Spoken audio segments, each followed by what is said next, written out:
Hello. How's it going? We're in the drafting room. Have we been in here before? On the live stream? I don't think we have. Oh, for the underwear we were. Okay. I was like, was that just in the guild? Hi, Hannah. Hi, Amy. How's it going? I didn't take too much time to dial in the lighting, so I know I look really weird in here, but it's coming along. Hey, Margaret. How's it going? Hello, hello. Okay, I've been looking forward to this for a really long time. And funnily, I don't think I need to do many adjustments. So we're just going to look at a few things. Hi, Aisha. How's it going? Welcome, welcome. Plus, all my stuff hasn't arrived. Sorry, my nose is so itchy right now. I don't know. Maybe it's like a nervous thing. It always happens when I just go live. Plus, my glasses are filthy. Hey, Terry. How's it going? Hey, Rachel. All right, that's better. Hi, Julie. Nice seeing you. Good to see you all. Hi, Lean. How's it going? It's not weather for a blazer here. It is hot summer here. It's supposed to start cooling down, I think. Yesterday, it was supposed to be 98 degrees Fahrenheit, and I think it was 95 at my house. I think it was warmer up here, which should be the opposite. So yeah, it's kind of crazy. It's like summer's last hurrah or something. So having blazers that aren't too heavy, kind of key. I feel like they might start taking the place of my hand-knit sweaters just because they're a little easier to wear, not as hot, easier to care for, you know, so.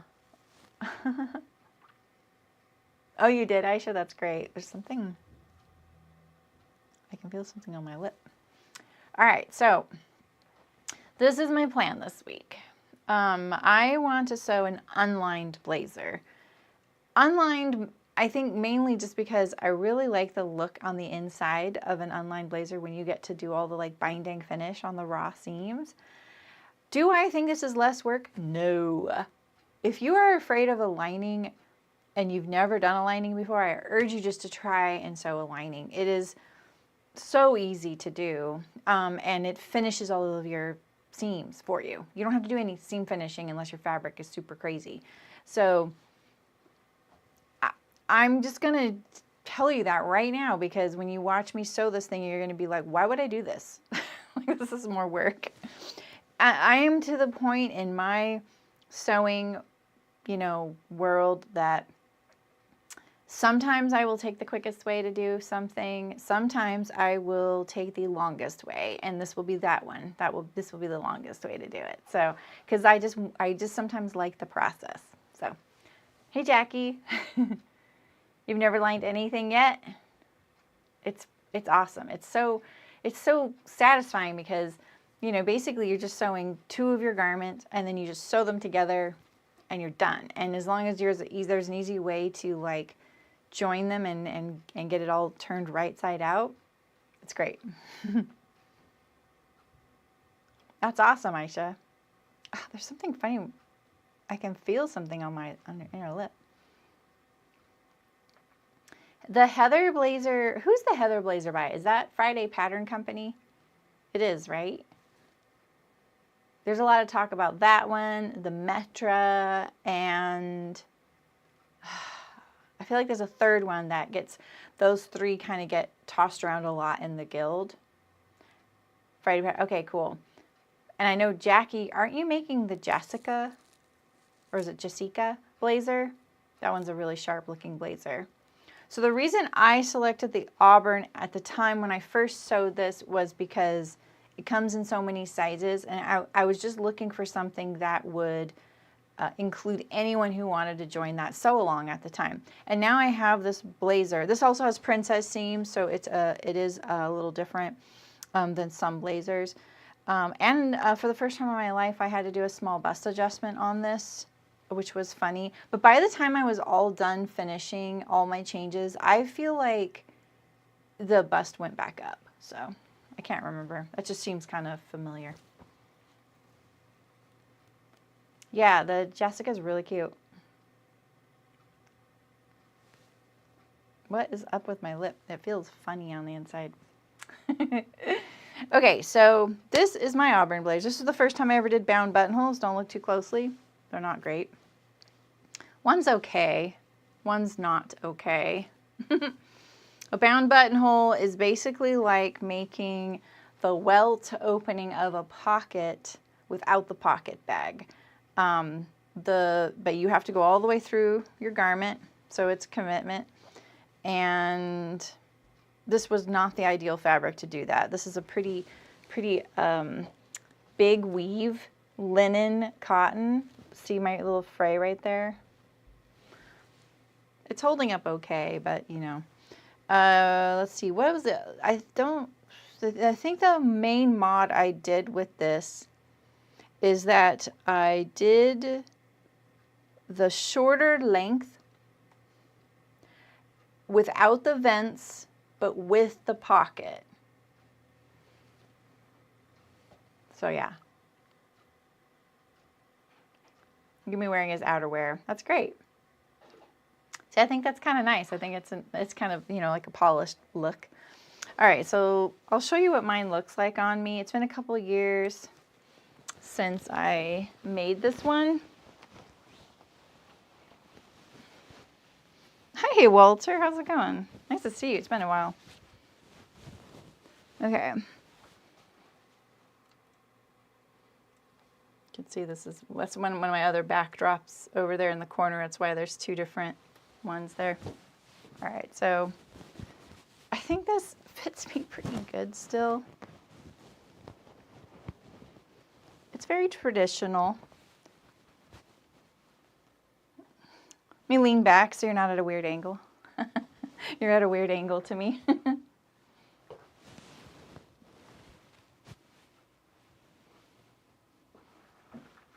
It hasn't been like pressed or anything, but it's not bad, right?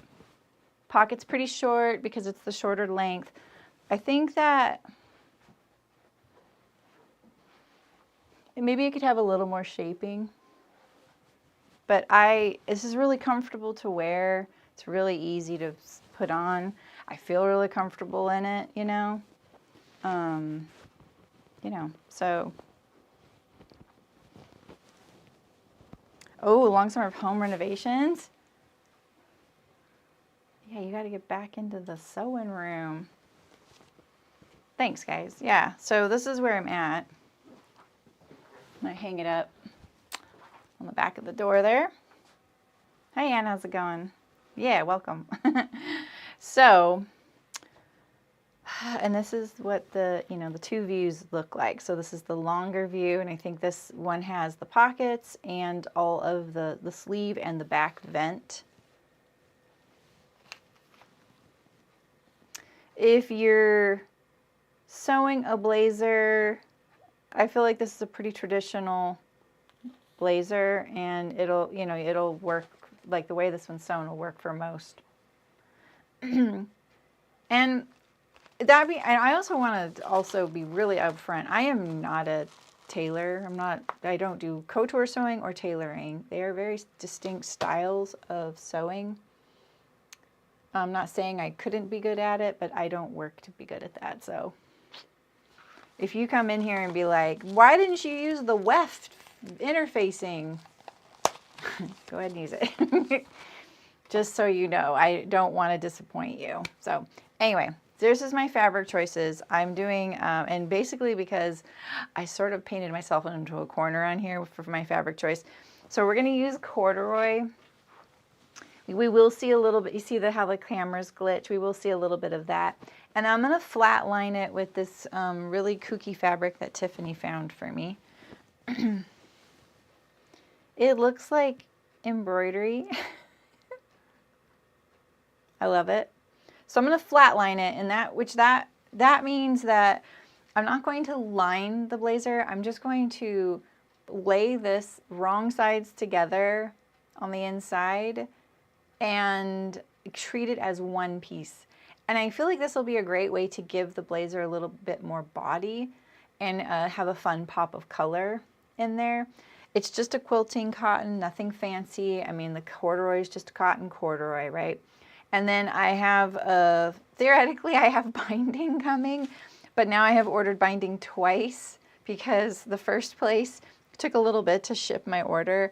And then Friday I panicked, so I ordered fabric from Hearts, and they shipped it already on Monday. It should be here today. So hopefully one of my bindings arrives by tomorrow, because we're sewing tomorrow, right? So here's some of my other things. I do have a little bit of the knit interfacing left over from sewing my original Auburn. Oh, wait, this might be the knit. This might be the weft. I can't even remember what's what. Like I said, I'm just, this isn't my world. Terry can probably tell us. So yeah, so we have a few proper interfacings that we might try. And then this is tricot right here. Ouch. This is tricot right here. I use it a lot as interfacing when I'm using fusible. And same with this. This is tricot. It's just on a roll. So these are just some of the things I've pulled out to consider using. I also pulled these two out because I was just happened to be in this cupboard, and I had this velveteen ribbon. I'm so sorry that my voice is acting funny. I've had this velveteen ribbon for a really long time, and I thought, oh, maybe could I incorporate this somehow? I don't know. Maybe, maybe not. So this is the plan. This is the plan. So let's just move some of this stuff over, and let's just talk about my pattern. I still don't even know what I want to do. Oh, and huge shout out. Someone sent me a gift via Amazon, and I scoured the box for there's like, you know how you get that little tiny receipt in your Amazon orders? I keep forgetting that the camera's not over here because this is a different setup. But, and that little receipt, that is where the message will be from somebody. So I missed my first couple. I didn't know that's where it would be, and I like scoured Amazon and couldn't find it. So someone sent me this roll of easel paper for pattern. It's the perfect width for my table, so thank you. I don't know who to thank, but I really appreciate it. I always can use this, so this has been great. All right. So I've traced my pattern pieces off here. So I'll show you what they look like. I traced them in Sharpie so you could see them. How far over can you see? You can see pretty far. And I have all my little guys right here kind of secured under this weight. Like that. There we go.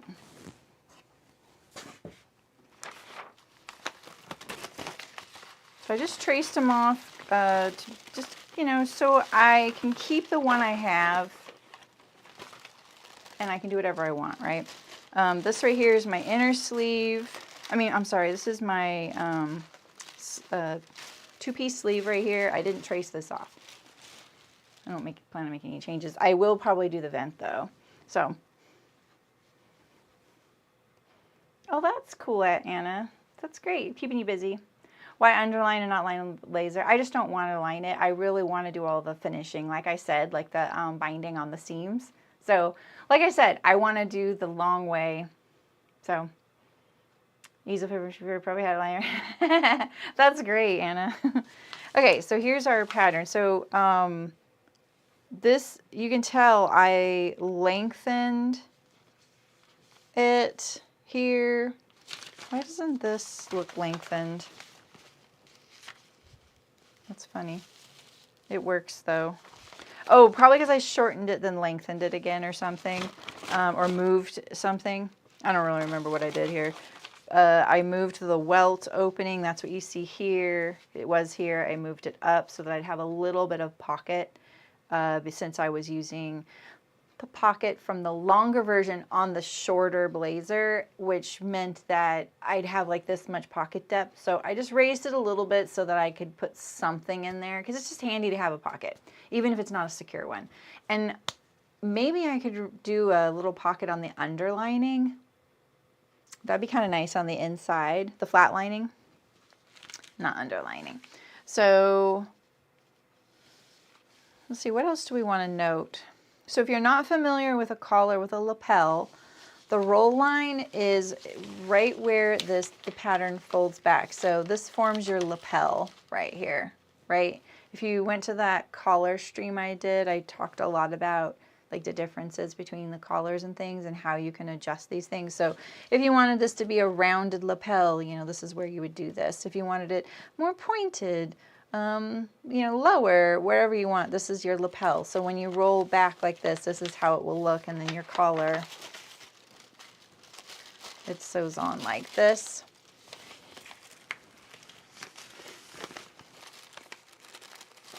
Like this. And you see there's your point, your collar right there.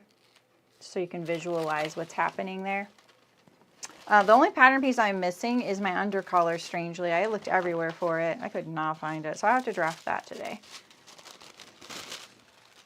So some of the things I was thinking about, let's talk about what I have to do to make it unlined, which I thought I had to do a lot of things. I don't.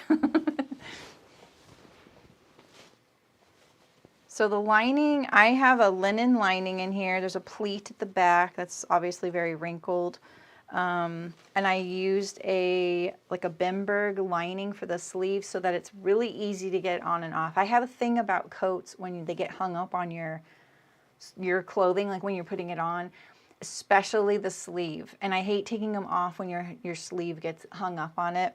The Auburn, they give you the step to secure your lining here to the outer jacket with a little thread chain. I highly recommend doing that if you want to make sure that when you're taking your arm out of your sleeve, the sleeve doesn't come with it, like the lining, and it turns inside out. So, but you only see this part if you're opening the jackets. That's why I didn't mind this being, you know, a different color. This was a little extra step where you add this little hint of flat piping. It's not piping, it's like binding without the piping inside of it. And I accidentally misinterpreted the directions live on camera. It was great. For the back, I didn't understand that they were just saying to bind this facing. So mine is not correct on how the directions are. The directions are very explanatory, but I think for me, I was like, if the step would have just been titled, now we're going to bind the facing, I would have been just bound the facing, but I could not figure it out. So anyway, I figured it out later. They even reached out to me and saw my post and clarified it, and I just decided that I would match my front because of where I ended up in that journey. So mine does not look the same. It would normally have like binding here, and this would have just this little edge, and this is not a necessary thing to do. It's just kind of gilding the lily, you know. I have a little loop here. I don't know if that's part of it. This whole thing looks so home-sew to me. Like I kind of cringe seeing this right here. I would now put this right here on the facing, or even from here, right? Who knows what my rationale was there. So to not line this, we just need to leave the lining out. And then the ramifications of this will be, how do we finish our hem? Do we want it to show on the right side? Are we okay with that? So you're going to have more visible stitching, since you're going to have to secure certain parts of the garment to the garment and not to the lining, right? So we're going to have a visible hem, but I could, you know, do a little bias finish on that. And then same with the sleeve.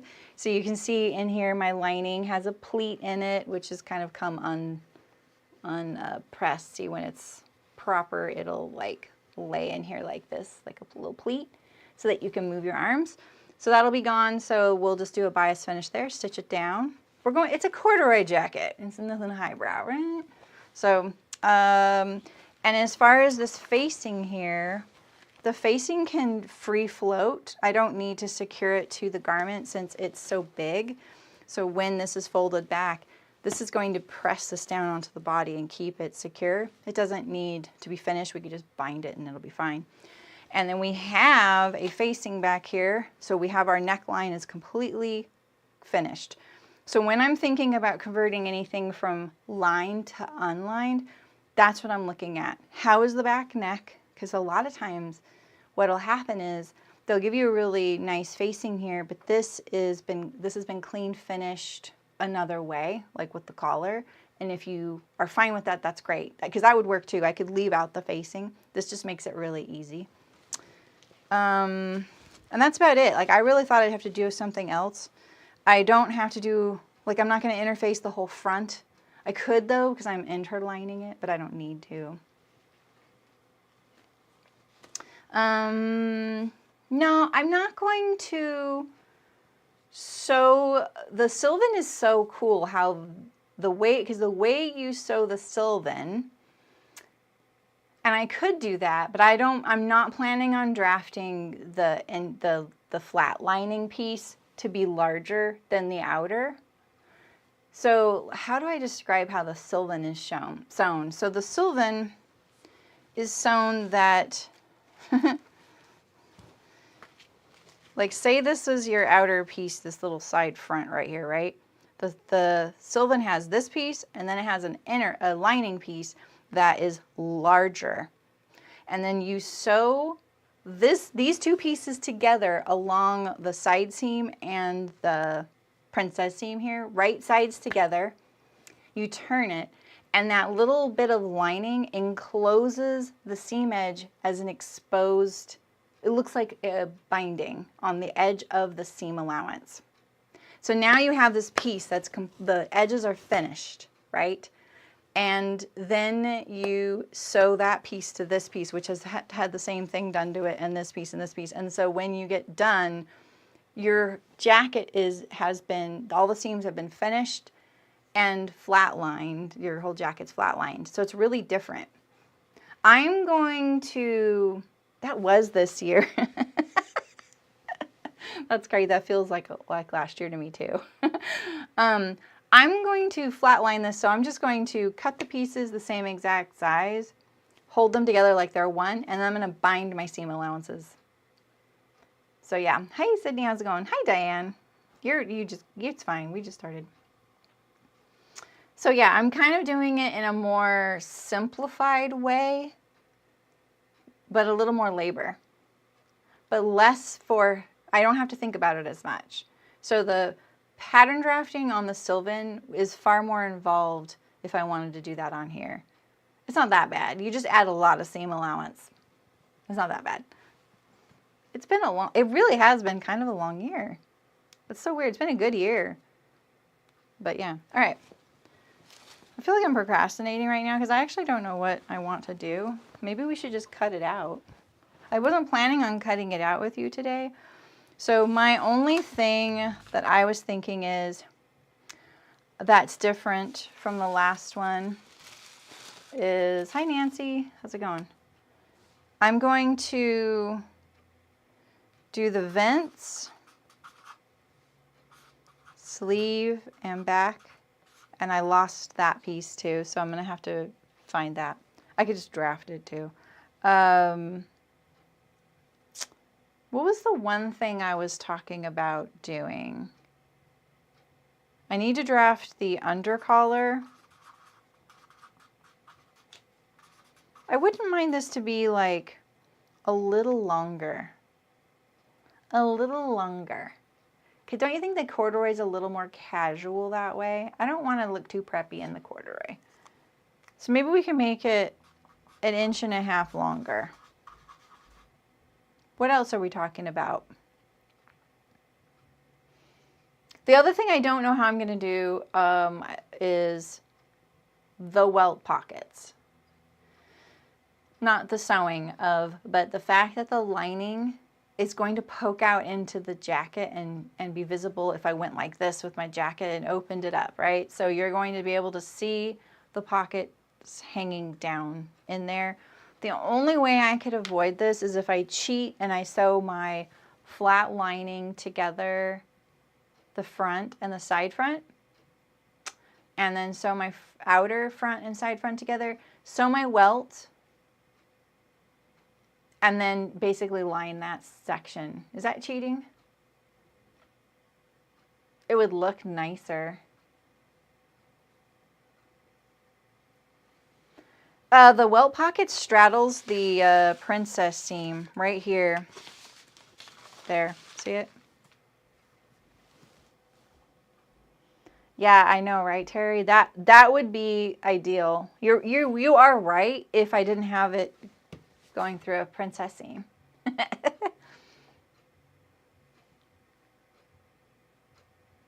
That's right, Nancy. It's my jacket. We're here for the ride. Hi, Fiona. There's no such thing as cheating in sewing. That's right. Yeah, maybe we'll do that. I feel like otherwise compromising the whole blazer yeah, I can do whatever I want. Okay. Let's look at all the pattern pieces we have. We have a center front. Here, let's take these off so you can kind of see the outlines a little better. I sort of wish this had a third button, I will admit. All right, so we have a center front, a side front. This is the front facing, so it goes here. Side back, center back seam. We're going to have a vent right here. We have a collar. Let's get all this. I'm going to show you all the self.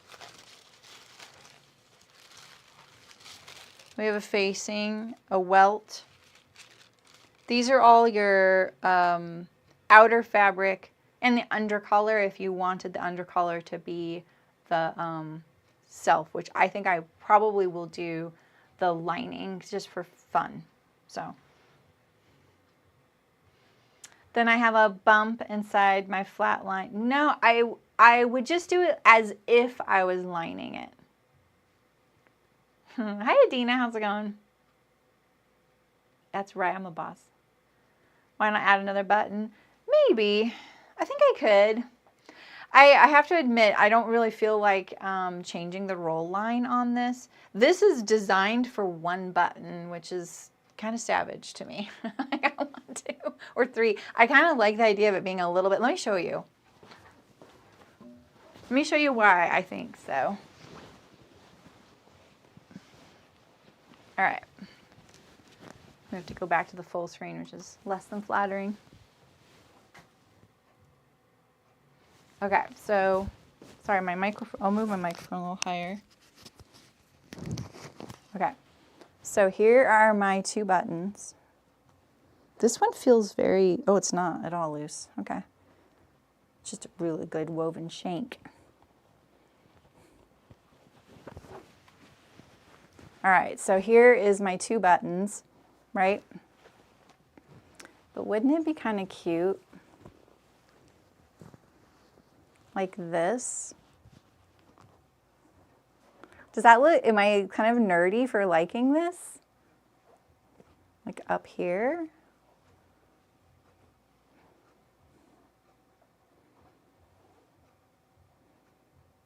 You love a single button. I don't know, I kind of like it. I kind of like this. It's kind of more, I don't know. The one, but I'm not sure where on this, the one button is probably, if this was only a one button, I keep unbuttoning it wrong. It's probably right, would be right here, not where this is. It's very demure. Yeah, I keep doing it wrong. I'm looking at the camera, which is flipped. Yeah, I think, but I don't know, it's corduroy too, right? So, faux welt then. What makes you say that about the, I mean, let's be honest, this isn't a real welt pocket anyway. Because it doesn't have the two splits. It doesn't have two welts. It's a single. But just because I actually don't know why, like I'm trying to think like why you say that. What am I missing here? Because normally you would put the welt pocket in on your outer and then you would line your garment. So that doesn't change anything. If anything, I was doing it differently with through the flat lining, but I don't want the pocket bag to be exposed.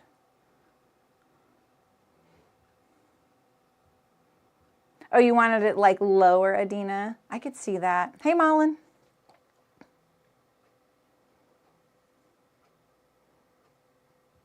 Yeah, I think there's like a couple ways to look at that. No inside pocket between outer and flat line. Are you asking if there's no inside pocket, or are you saying no inside pocket between outer and flat? I think you're asking. What I'm saying is I'm going to, so for the whole garment, I'm going to flat line it except this seam right here, because I think that that would be better. So the pocket is hanging in between the outer and the lining. So I won't flat line these two pieces. I will when it comes to the edge. I just won't right here. So I'll sew this seam and then I'll flat line it. I'll continue to flat line it. Does that make sense? Yeah, so basically what we're going to be doing is we'll assemble a front, like an outer front and then an inner front, and then we'll flat line it from there. That's what we'll do. Yeah, I agree, Adina. That make, yeah, okay, yeah. I feel like you knew what I meant, Lean. That's what you were trying to get me to. You were trying to get me to get there. Okay, so the other pieces I have. So this is the welt pocket. This is the welt of the pocket. Not a real welt, I know, but it's a. We're calling it a welt. The other thing I will say about this pocket is the way. I actually can't say this for certain, but don't cut this huge of a hole. Just do it down here, because you want your welt to not have to line up to this line right here. So that's just my 2 cents. So I can't remember how this one's sewn, but just make sure it's not like that. All right. So we have a pocket facing. Oh, this would be self as well. Sorry, I didn't see that in there. That's self or main fabric. We have pocket lining fabric, which mine has been pleated to be shorter because it's a shorter jacket. So if we make it longer, we can lengthen our pocket. It's great. This right here is the chest shield interfacing, and this goes like right here. I think that's to sort of stabilize this whole area here, and it also helps your shoulder pad not show through. All of this right here is interfacing for the hem. Not this one, this right here. So it's a little piece of interfacing that goes along the hem. So that's all this. So these are my pieces. I'm just missing the undercollar. I don't know where that went. When this pattern came out, I bought it when I think when it came out. Well, whatever. I have the PDF version and the print version. So when Cashmere releases a pattern, you can get the PDF right away, and then they send you the print later. And I love that. I love that you can kind of get going on it right away, and you know, like, okay, well, if I ruin these pieces, I can always print it today. Like, I just was like, whatever. We're just going to do this together. So we have paper up there for this. We don't need this piece. I'm going to tape some paper at the bottom.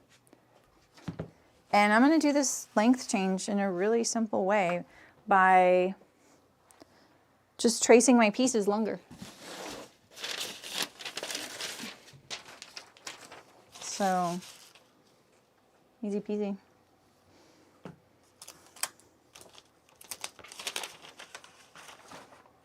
Oh, it's this paper. I was like, what is that? I thought there was a pin under there. So what are you guys all working? Are you guys, like, most of you getting ready for the change in seasons?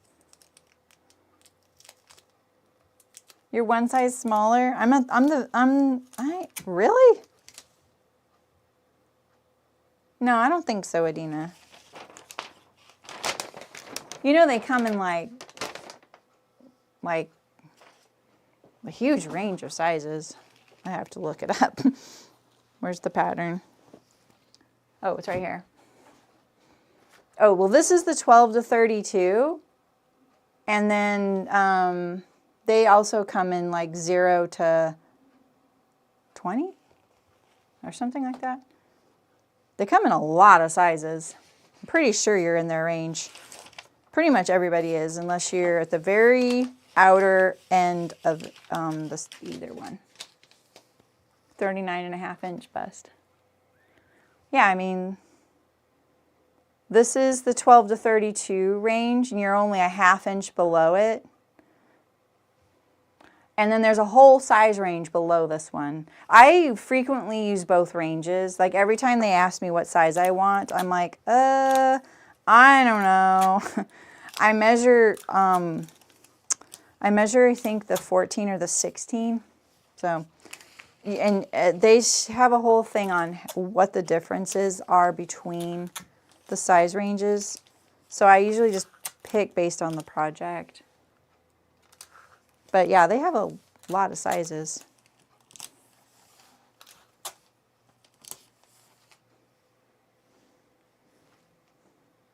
Let's just start with this, and then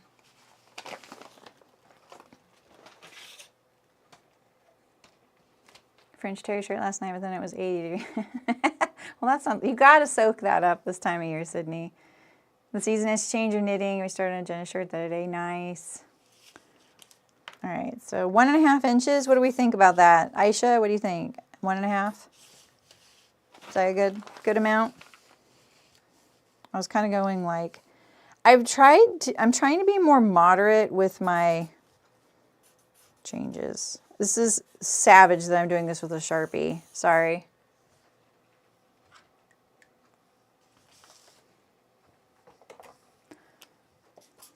Not a tutorial. But if you want one, just ask on anything I'm doing. I am not changing the length because of the like waist position or anything. I'm just lengthening it. So, and then here, so if I just go like this, like I take this and I go like that, that will change the circumference around the hip. And that's not necessarily a bad thing in this case, but sometimes you don't want to. So, you know, if I were to lay this here, you can see it's that width, right? If I brought it down here, see how it looks like it's narrower, but we know it's not, right? I just laid it on there, right? But if I were to take this line out, this is what most people do. They go like this. It would add a 1/4 inch right there, which is a 1/2 inch in circumference. So you have to be careful when you're adding length that you are paying attention to things like that. For my hip, I'm not too worried about that. Like that's fine if it gets a little bit bigger. My hips do go out from my waist. I just want to be clear about that. Most of the world does that, and then they wonder why it just got so flared. So, okay, cool. Thanks, Aisha. I'm starting to only consult Aisha about my colors and proportions. I'm just teasing. Oops.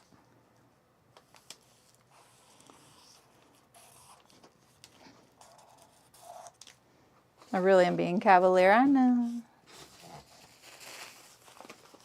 I've decided my stream time is my fun time. I need more paper now.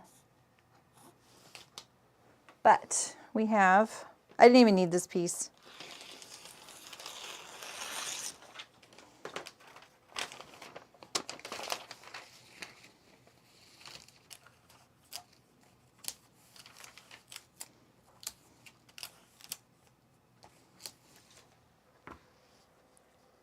I should consult Monica about color. I really should. How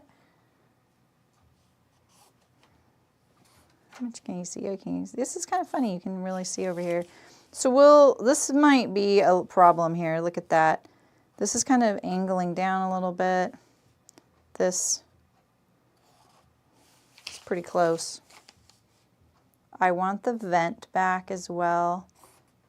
I could draft it, or I could just print that out, that pattern piece out.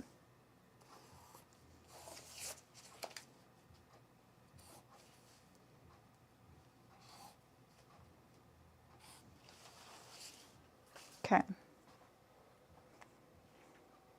You went to Cashmere where you can enter your measurements into the recommended size, and I was advised I would have to size down from their size range. I'm not surprised, Nancy. Like I said, if you're at the extreme ends, it's not going to work for you. But that is probably pretty typical for you, right? On a lot of them. And they are originally known for curvy, big bust customers. Like that's who they targeted, was curvy with big boobs. A cool summer is what I was told when I was like 12 years old. Yeah. All right.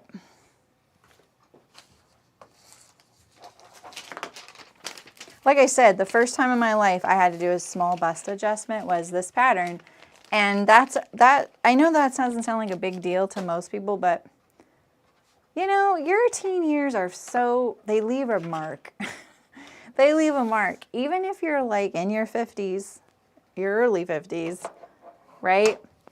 And I know I am not that person anymore, but it really does leave an imprint on you. And so I was very large busted then. I've had a breast reduction. And so it's one of the reasons why I like being able to buy a bra, and I do. And I know I'm getting there where I'm like, I'll make my own, but it's still just really satisfying that I don't have to, you know, be subject to the narrowest selection possible, right? So the fact that I had to do a small bust adjustment, I was like, what? Doesn't make any sense. Okay, what else am I doing here? We're lengthening. I need to make my under collar. So let's just do this.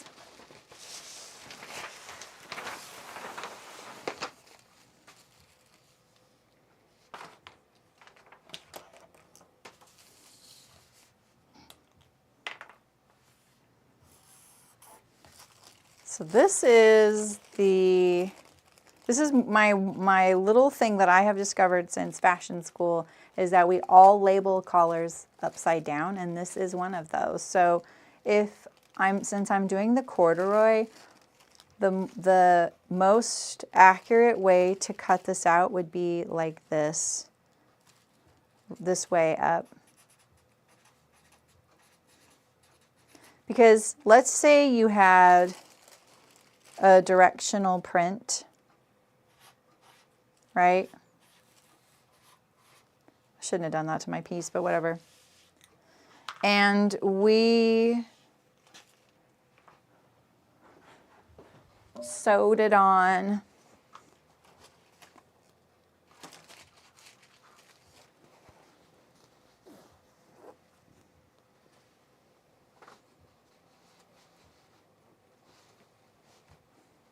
Yeah, no, totally, Nancy. And I want you to know that I do see that argument, but I also know that a lot of people at that end feel like they can't speak up. And I acknowledge that for sure. Yeah, I totally understand you. My mom's in the same boat as you. Yeah. Okay, so let's say you sewed this on like this, right? See how this is my collar piece. This is how it sews on. And then when you turn your collar down, your hearts are upside down. See that? So this is why I always check collars now, and I'm always telling you guys, flip the collar if you have a directional. And the corduroy makes this a directional. So we're going to block this out.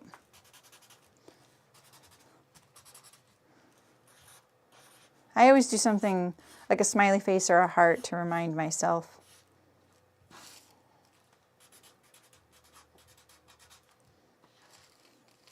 I hate when I do that. Now you can't see it, but the ink goes right through the collar. All right, so we have this collar. We're going to make an under collar. I'm going to line it up to this line here. Get some removable tape.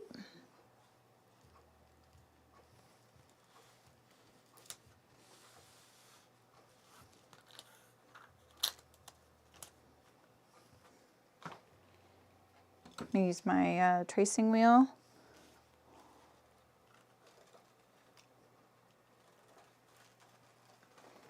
I'm not going to do this with a Sharpie. I'll trace it for you at the very end. I'll use this pencil though, whatever this is. And then we want the notches. These little circles correspond to something on the pattern. I don't really need them, but I've been kind of acknowledging them. We want a right angle back here. And I'm just tracing this piece right now. This isn't going to be the pattern piece.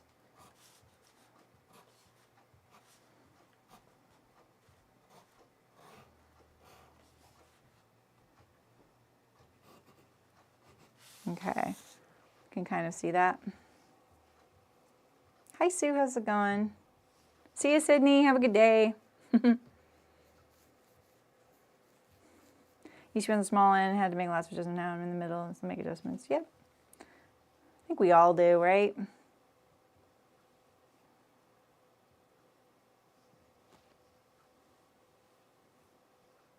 Absolutely, Nancy. The one thing I've been saying a lot lately too, like when it comes up with people, is I really wish that people could see the variety of sizes and body shapes that I help out in the So Liberated forum, because it's really apparent there, because I mostly fit 2 patterns. I fit anything that comes my way in there, but most of the time it's the hinterland dress or the chanterelle pants, and the chanterelles have 4 views. So they have the view A, the view B, a zipper expansion pack, and shorts. Shorts is like one of the views though, so it's not a big deal. But, and I imagine soon it'll be like the pinion pants as well. But this is, it's such a great, like, informal science experiment, or not experiment, like data. It's informal data about how many different sizes and body types, and all these people look 100% like regular old normal people, right? Because we're all normal people, and how none of them fit in the pattern straight out the package. And I think that's such a really good example of how a pattern cannot fit everybody. It just cannot fit everybody. And people crying about that it should don't understand how pattern drafting works. So you have to have tools to fit. There are definitely patterns out there that have an issue and it comes up for everybody. That's an issue and you can fix it. But you cannot have a pattern published to fit every single body. It's not possible. We're all so different. I see so many people at so many ages, so many medical stages of their life, phases of their life. I only see women in there, people who present as female in there. So it's limited that way. But I just wish everyone could see it and understand that. So you are a normal people in the most abnormal, beautiful way. Hi, Mary. Right, exactly, Amy. Yeah, and I think that it took me a few years to realize why people were so frustrated in the home sewing world, because this was such a... I mean, I've told you guys that our motto above the door as you left the design room was, "It'll fit someone." And it wasn't as a insult. It was a, stop beating yourself to death over this at the table. Like, you have to let it go at some point. It has to fit the boss. Then it'll get approved and go out there. All right, so here's my, I'll draw in my collar. So you can see what I'm doing. Oh, I don't want to do Sharpie. It's too thick for what I have to do. Me too, Amy. I really wish that too. And that's the thing is, like, I know that some of you might be going, yeah, but Saremy, that's because you have people that are hard to fit in there. If you said that to me in front of me, we would be throwing down. Everybody is a very average person. That's what I really want to underscore to you. Nobody is like anything unique. Everybody is regular people, you know? And I think that's the kind of the beauty of humans, right? And then, you know, we're not even talking about what people have as preferences. So I could be like, hey, how do you feel in this? Before I tell you what I think it needs, I want to know how you feel, because you may like this. You may like where the waist is. You may like your waist really low or really high. That's not for me to decide, you know? Hi, Anne. I was just thinking about you the other day. I hope you're well. Yeah, absolutely, Rachel. There needs to be more entries, like options that you can enter into a size. I agree with that. I agree with that. I'm taking forever today. You know what's, I know you guys, I hesitate to say this because I know you're going to be all, no, Saremy. I'm not fishing for this at all. But I don't know why, but lately, my live streams really make me cringe. Like live streaming in general, I'm like, this is so cringy. this is like, why do people watch this? But this is not a tutorial. This is our hangout time, right? Okay, I'm going to do make a undercollar. An undercollar is a little bit smaller than the outer collar. And when pattern companies don't have an undercollar, I don't know why, because it's harder to sew. So this right here, this edge and this edge are the outer collar edge. And this is the neckline. Here is this shoulder, usually that's like a shoulder notch. And then this little like circle that you probably can't even see here, this is the little notch. Oh, actually, this is the notch in the collar. So this goes to the front neck. This is the front neck. And then here's that little lapel, right? So here's the lapel. So can you see the collar now? This is the notch of the notched collar. See it? So this edge right here, we want to be a little bit smaller. And I just carve off 1/8 of an inch, which is like 3 millimeters, something like that. I'll go to 0 here, right? So I taper it to 0 here. And then I just make a parallel. I'm going to make that kind of healthy. And then I do a little bit here too. I go like this. Like that. And then I get rid of this and this. And that's my undercollar piece. The neck's fine. We don't do it on all sides. We just do it on the outer collar edge. Hi, Libby.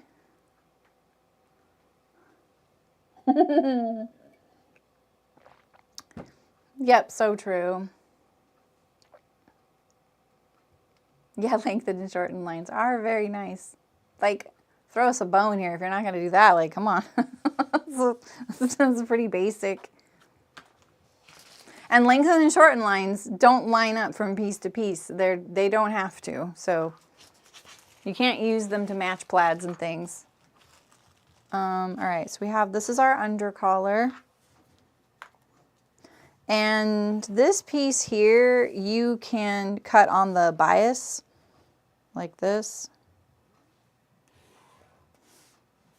if you want. I like the bias. I think the bias is harder to wrangle, but the reason, I need a seam allowance here, by the way. But let me finish here. The reason I put a seam here was to allow this to be on the bias here. So I'm going to give myself a 3/8 inch seam allowance back here. I'm trying to remember what the seam allowance is on this collar though. It's 3/8. So that means the neckline is also 3/8, and that's why this circle is right here on that 3/8 inch seam allowance there. Right here. All right. And then we have our notch here. And this is, for me, very obvious that that's the neck edge, so I don't need any other markings. Yeah, I think that I love working in the form. It's really interesting, like, sometimes what you see, like you'll fit the same thing 3 times in a row for 3 different people and is all different things, and sometimes it's all the same thing. So it's easy to be like, oh, all of these people needed the exact same thing, so maybe something's wrong with the pattern. No, it's not like that for everybody. It just depends. All patterns have quirks, and all patterns fit a certain body type the best. You cannot make any pattern neutral. There's no such thing. No such thing. It's the minute you said your pattern was standard. Standard's actually a bad word. A bad word to use here. Standard would mean like standardized, like, oh, we've whatever, you know. But the minute you were to say, oh, our pattern will fit everybody well, you are borderline in the unisex category, and you know how I feel about unisex. I think unisex should be outlawed. Unisex does no sexes any favors. That's the t-shirt I want. Unisex does no sexes any favors.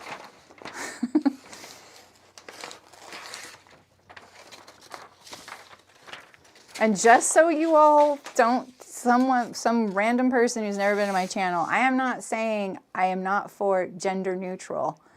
I love gender neutral clothing. If you saw some of the stuff I design, that's what I go for. That doesn't mean it fits every person there correctly. You need 2 versions. To be truly unisex or gender neutral, you would need one that fits for people who present as female and one that fits for people who present as male. And then you would truly have gender neutral clothing. Nobody does that. They're trying to, you know, cut corners and be appealing to all by making it unisex, you know. By the way, I don't think there is anyone who's chosen to be unisex. Yeah, exactly, Mullen. It means, it usually exactly means that. And every time I see it, I go, oh, I thought that style was really cute. Now I know I have to put darts in it and do all this stuff that take it away from the gender neutral look that I really wanted, because I didn't fit it for someone with, you know, chesticles.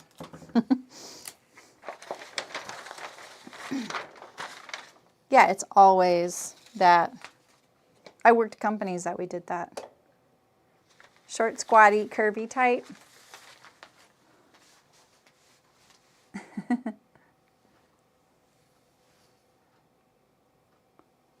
Oh, sorry, did I miss a question, Terry? Are you helping me answer somebody? It says you want to pull it to the underside.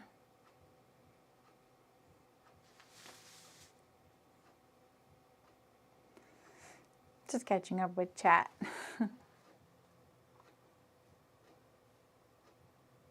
Yeah, but you know, Jackie, I could have a series that just pointed, I kind of do. Pattern Chatter is kind of this series. In case you don't know what Pattern Chatter is, that's a monthly show in the Guild that's free. And we look at all the newly released patterns, and I can point out the fit issues on that model. It doesn't mean that that'll be the fit issue on you, but it shows that they didn't fit it for the model. So, oh, thank you, Terry, I appreciate that. Presenting male or presenting still doesn't solve the problem because the body shapes are still very different. Well, yeah. Yeah, but if you only have one option that only fits actually, if you have one, yeah, this is like my poke the bear kind of topic. So if you say unisex, but it actually fits men, why not just say it's men's then? Because we're, as a woman, I am used to being like, okay, now I know what I'm dealing with here, right? If I wanted that to fit me, okay? So just because I'm saying I would really like to see it fit both, if you want truly a gender neutral pattern, then you need to give it to us in at least those two formats. That's not enough for everybody, but at least we have something to start from with the right things. So is that my it looks like it's with the scraps, but I have all my other pieces there. See them? Thank you for looking out for me. Oh, okay, cool, Adina. Yeah, I mean, I know you are. I know you would too. Inverted triangle shape for a woman is different from, yeah, exactly. Yeah, so all my pattern pieces are over here. Just kind of like got a little pile of them there. All right, so where are we at? So one of the things I wanted to look at doing was adding a, you know those jackets that, is this dated, by the way? So here we have, I have my iPad, I should probably do that, but whoops. Okay, so we have this jacket. Let's see, I'm trying to picture what I'm thinking of. If I had it like this, but right here, it's like knife pleats. Sorry, it's very shapeless. It's the worst drawing ever. But you see what I mean? If I was on my iPad, I could go voop, voop, voop. I could pull this out, you know. Little knife pleats right here. Is this dated? It's the back, yes. You couldn't tell.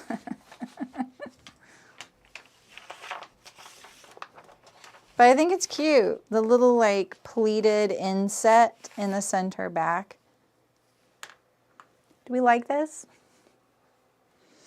I knew Terry would be on my side here. I can count on Terry to be like, yeah. Yeah, me too. I want one too. So let's draft one. Because then you don't need a vent either. Yeah, I don't care if it's dated either. Let's do it. So how long do you think this is if we were to like look at it on the body? Okay, so this looks like my waistband hits here, right? Wait, right here. So this one has a center seam. So my proposal is that we get rid of the center seam stops here, and then we have a little inset and it's pleated. Right. So easy. Yeah, I don't think, thank you for mentioning that, Amy. I'm thinking of this for like a future blazer. Did I lengthen the facing? I did lengthen the facing, thank you. Thank you, Fiona. Yeah, okay, so this is my waist. I think it would start there, no? So we make sure that's my waist.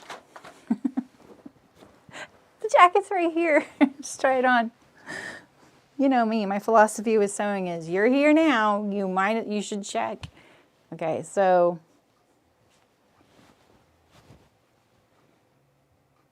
okay, my waist is right here. I feel like it's going to be a lot lower than I'm thinking. Ow. Did I pin that to my shirt?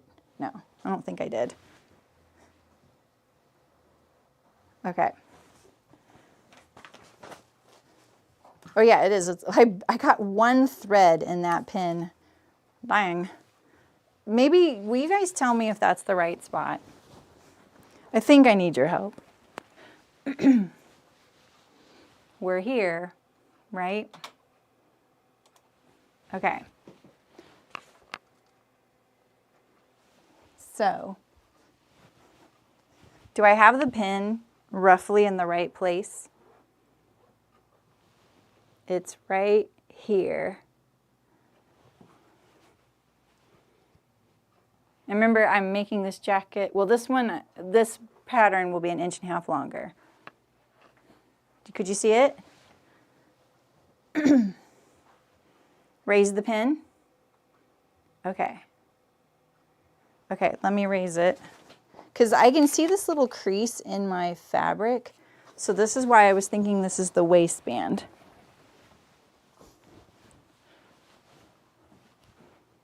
Okay. Too high, too low? Trying to give you ample time to look at different angles.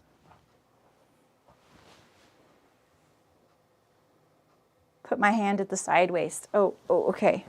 How many times have I put this blazer on today? I'm holding it shut. That's why my hands aren't there. Let me button it.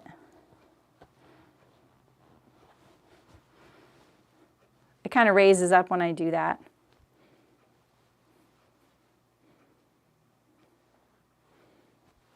But proportionally, what do you think? Even higher than that?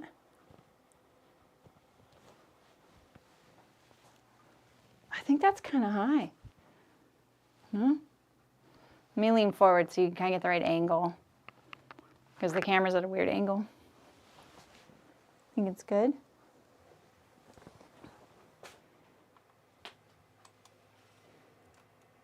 Okay.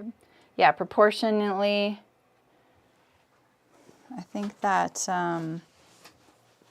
because I can see this little crease. I'm thinking that's like where my jeans waistband, you know, has put a little divot. All right, so this right here is 5 1/4 up, and the hem allowance is pretty big. Just make sure 5 1/4. So if we wanted a pleated panel, we need some paper.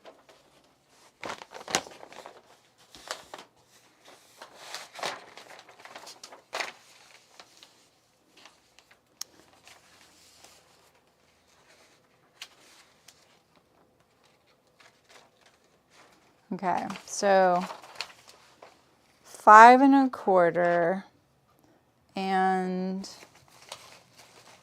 we lengthened this one.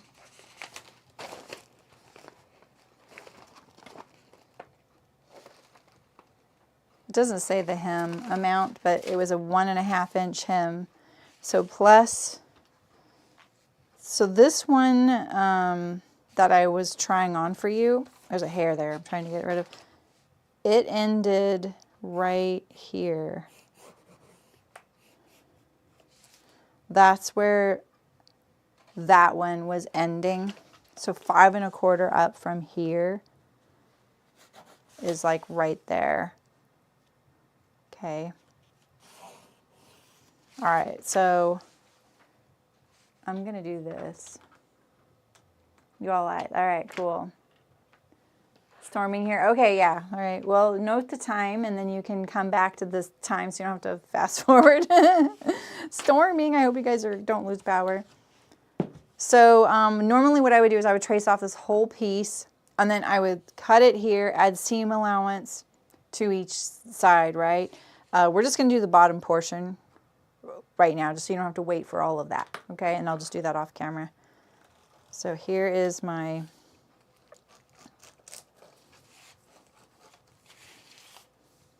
piece.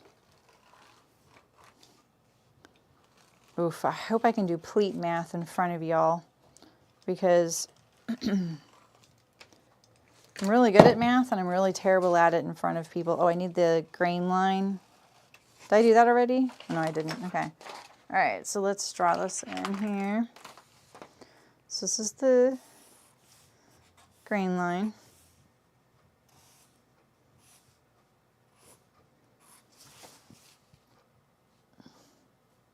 There's probably some proper way to do this. I've actually don't know. I've only ever done it for a skirt. Like, it might have even been a children's skirt. I've done a lot of pleats, but like for this kind of little like back vent deal, you know? All right, so we need a seam allowance here. And we also want this to be on the fold. So we're just going to mark the seam allowance here, and we're going to put this on the fold. It doesn't matter that it's narrower down here because the pleats are going to take care of it all, right? So we're going to put this on the fold. So now this is our piece here. I'm just going to draw in the seam allowances and hemline. So now we know that this piece here, fold, and then we're going to X this out here. This is our finished little panel here. So the most literal way to do this is to cut this apart, add your pleat amount, right? The problem with pleats is the math. So don't you just need 3 times the finished width for knife pleats? Yes, exactly. That assumes that you have a nice round number. So here, how do I describe this? Okay, so we have, ours is 5 3/8 inch right here. This is not a round number. So like, let's say we want, and in fact, let's, we're gonna make the full piece here.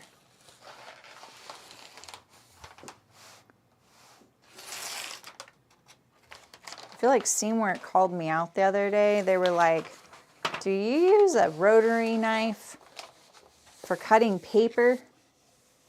It's like, no, Seamwork, stop looking at me. Do what I want.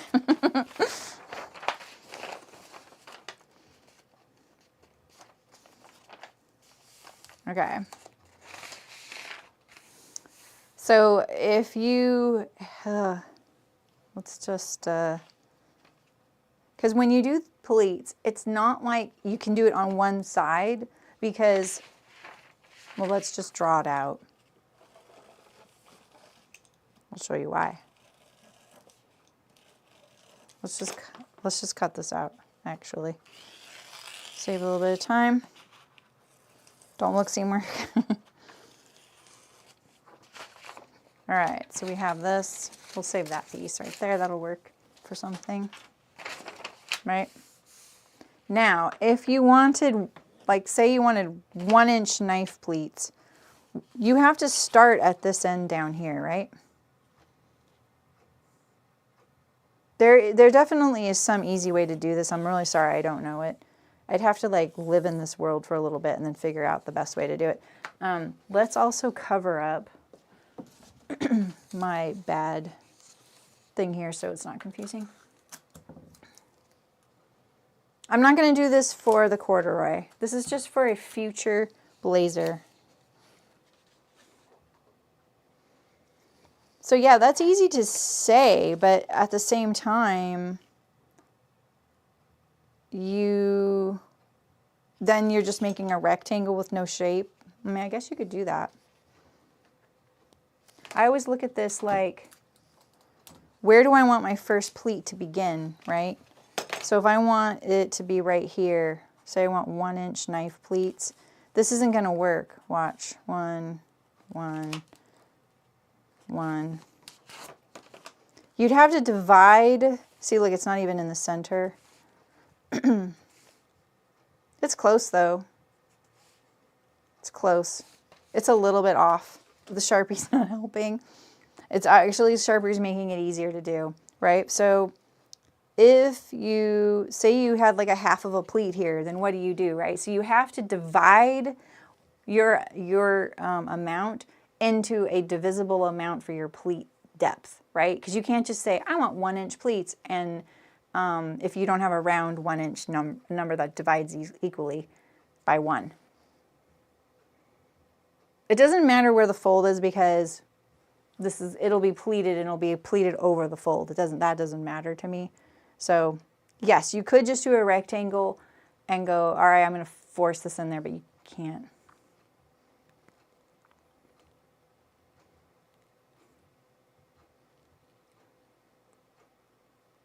I can't math and stream, though. I'm trying to catch up on chat. I can't even read chat. So do you guys know what I mean? So if this measures 9.5 inches, it measures like 10 and 5/8. It measures 10 and 5/8 right here across, right? 10 and 3/4. I can't just make it a little wider, then it won't fit the upper back. You could change the upper back maybe to be a little bigger, and then you get a clean 1 inch. So I'm just trying to say why that could work if you have a divisible one. Yeah, exactly, Nancy. So if you had like a really weird number, or say you wanted 1/2 inch pleats, which is, you know, kind of crazy, or 3/4 inch pleats or inverted pleats, what I recommend doing is finding your amount that you want, dividing it into your sections, and then cutting your paper and inserting the pleat in there however you want it to be. So the easiest thing to do with this would be, yeah, to change my back, but I'd have to change my back to be a little bit bigger or a lot smaller. Does that make sense? And remember, like when your pleats are going to go, what I'm picturing is knife pleats going from left to right, right? So it's like this. Oh, and pleats are really complicated. So do you want the pleat to be the full depth, right? So see how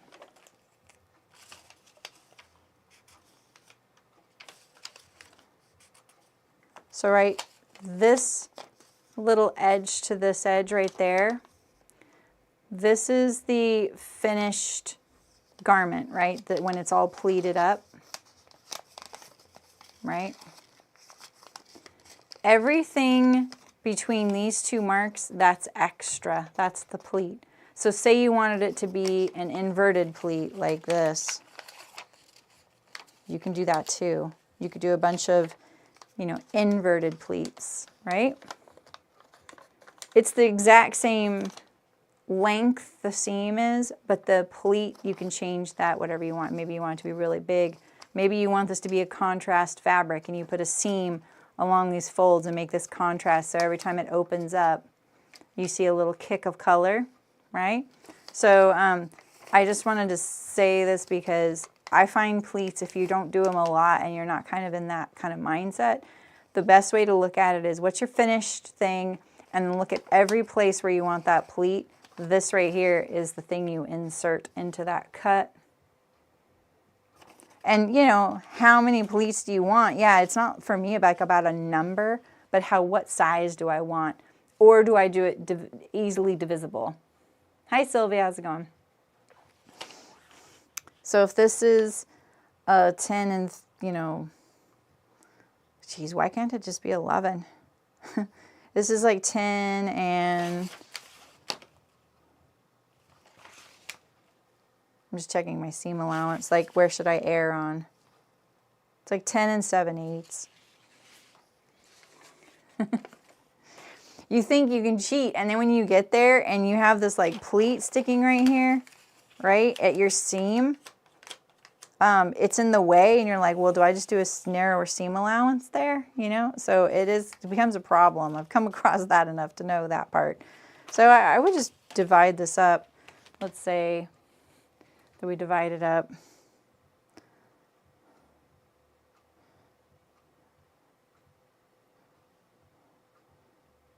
into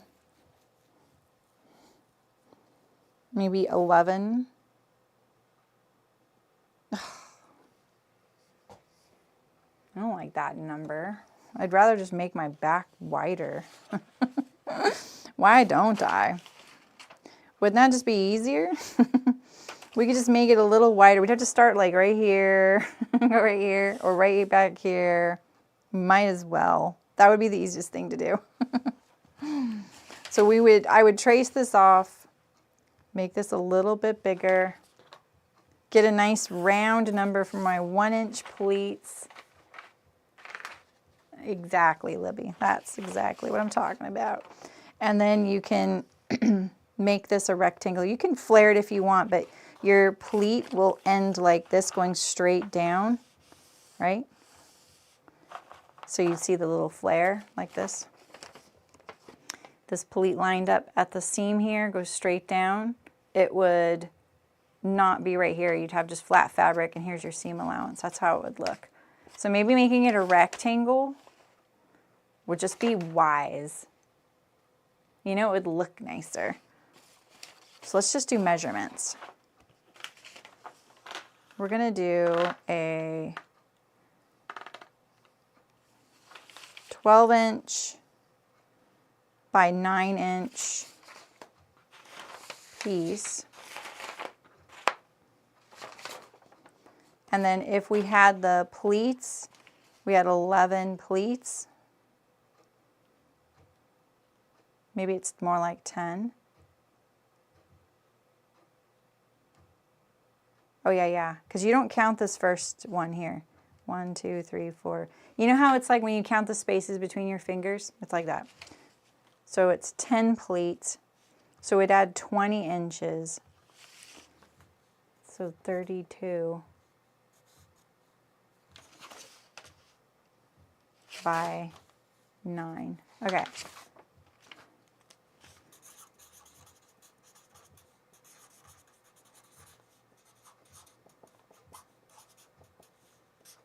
There we go. I'm done. And then we need 1-inch finished pleats, 2-inch intake. There we go. Plus 1 for rectangle, exactly. You have a question not related to sewing or display. Is your last office room? What were those for white curtains you have? And I dreamt about them this morning. For white curtains. Oh, do you mean these? Those things?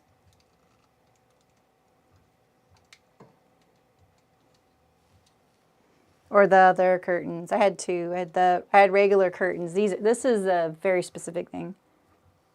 You're going to fold a flat piece into pleats and plot my pattern. There you go. That sounds... Well, that could work, Terry. Like pleated section. I mean, that's why when you send out your stuff to be pleated, it's pleated fabric and then you work around it. Or you send the garment. Yes, this curtain is called the Until Dawn curtain. And it is made from something called Tyvek, which... in the United States, it's really easy to tell you what Tyvek is because all the U.S. mail priority packages, that's Tyvek. And they wrap houses in Tyvek for insulation. I've had it for a long time. It's probably still for sale, but I got it from a museum. And it's usually one long panel that's mirrored. It's laser cut. It was like when laser cutting first came out. And when you get it, it's in like this big square and it's 4 layers and you peel it apart. And it's like a mirror image. And there's all these animals in it too, you can't see. But it lasts forever because it's Tyvek. And I got it from a modern museum. So you might look up the Until Dawn curtain.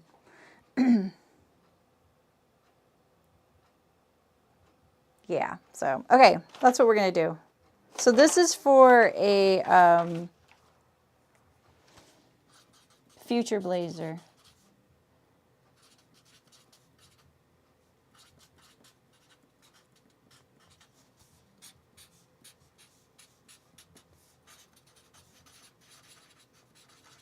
Okay.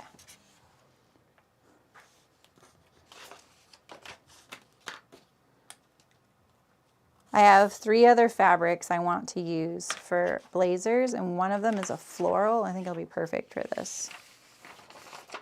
Okay, time is it? 12:30. Let's cut some of my jacket out together. Unless you guys want to go, you can go if you want. I know this is such a boring stream today.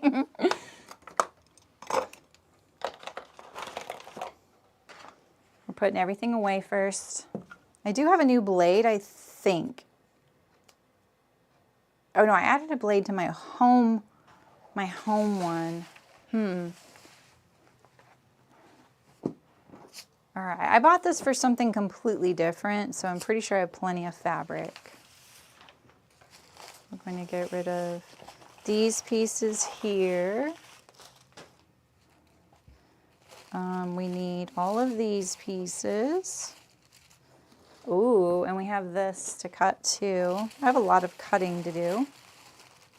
I didn't add the vent. How do I like my new space? I really love having an office mate. And I think the space is great. Like I like having like the separate spaces, but it's been hard to change. You know, like I'm not even a very good like videographer or anything, but it's, how do I put this? Like, you know, some people who do streaming and make videos, they don't also have to do this, right? They're talking or they're doing a product review. They're not actually like have tools and a table and cutting and sewing, right? And that has been hard. The lighting in here is really different than my old place, so I've had to get new lighting. And that was so frustrating, I almost stopped. Like that's how frustrated I got. Really frustrated. So I wouldn't go back. Like I really like being here. And I have learned a lot with the lighting, which has been actually good. It's been a good growth thing. And I went from almost ready to quit and just make this like my sewing studio and hang out here to digging my heels in. I just bought 3 new cameras. I'm investing. I have this really amazing computer now for editing that you guys all helped me buy. So, I don't know. I guess I'm still settling in. This is just the pattern room and I don't spend a lot of time in here for videos. So I don't know, sorry, so Libby, if that's the greatest. So watching doctors because they're over an hour behind. Just screaming, there are no captions during lives. Only options posted. Yeah. Yeah, sorry, Naomi. We could do a test sometime though. If I change the latency, which means that there's a bigger delay between what I say something and when you see it. If I increase that latency, like that lag, it might allow live captions, but I don't think it does. And that's why I just took down the latency, because at least this way it's more responsive, like when you ask me a question and I can answer to what you're asking me and I'm answering the correct question. I haven't moved on to something and I'm like, wait, what are you guys asking about? So that's why I lowered the latency. It's not all as low as it can go. I put it as low as it can go for pattern chatter though. Pattern chatter, we can be really responsive, but that's also not a public live stream, you know? Okay, this is the direction. Are we all in agreement? I know Tiffany's not here, so she doesn't have to get the ick while watching me do this, but are we all in agreement that corduroy should go down?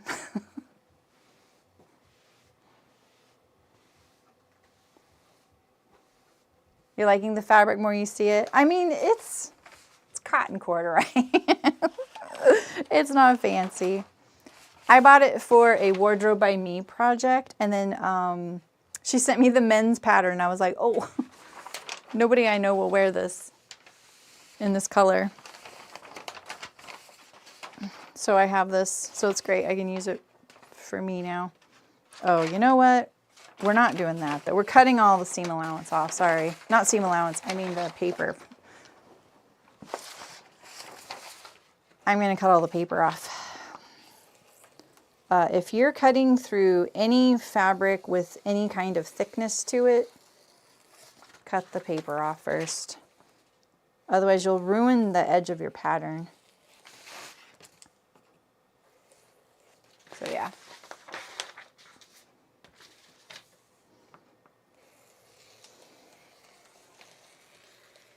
Yeah, I think if I were to pick a corduroy blazer, this might not have been the color I would have picked, you know?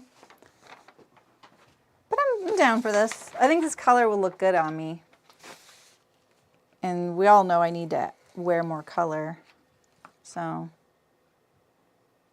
I do share my space. Not this space, like it's a really big office. He's at the other end. He's an architect. I mentioned him in my old office, right? And he moved out and said, hey, I have space here. Do you want to rent? And he gave me a really good deal. And amazing internet. Amazing internet. It's really good. It's like 500 upload and download. The stuff that internet dreams are made of. This is, yeah, okay.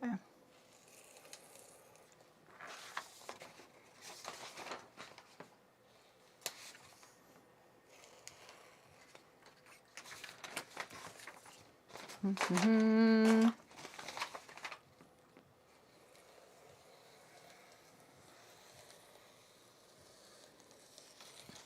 It's kind of wild that I'm just got this Sharpie line here. Not accurate. Not accurate. I know that.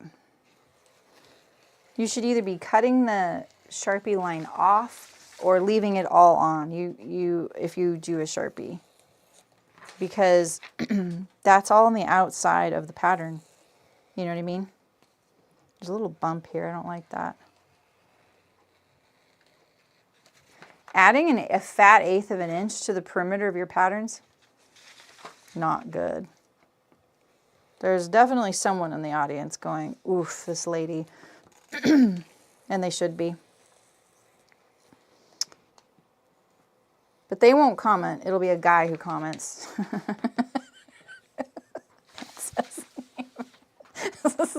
Sorry, guys, but it's true. We don't play around anymore.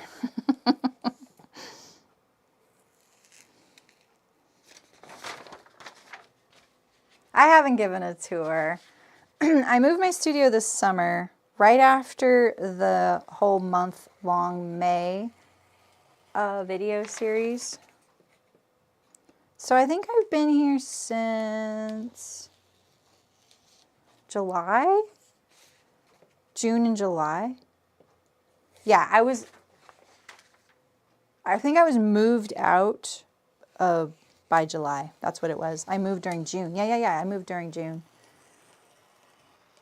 I did post a photo in the guild with my whole sewing studio setup. So I have separate rooms now. And it took me a while to get this room to work to stream from okay.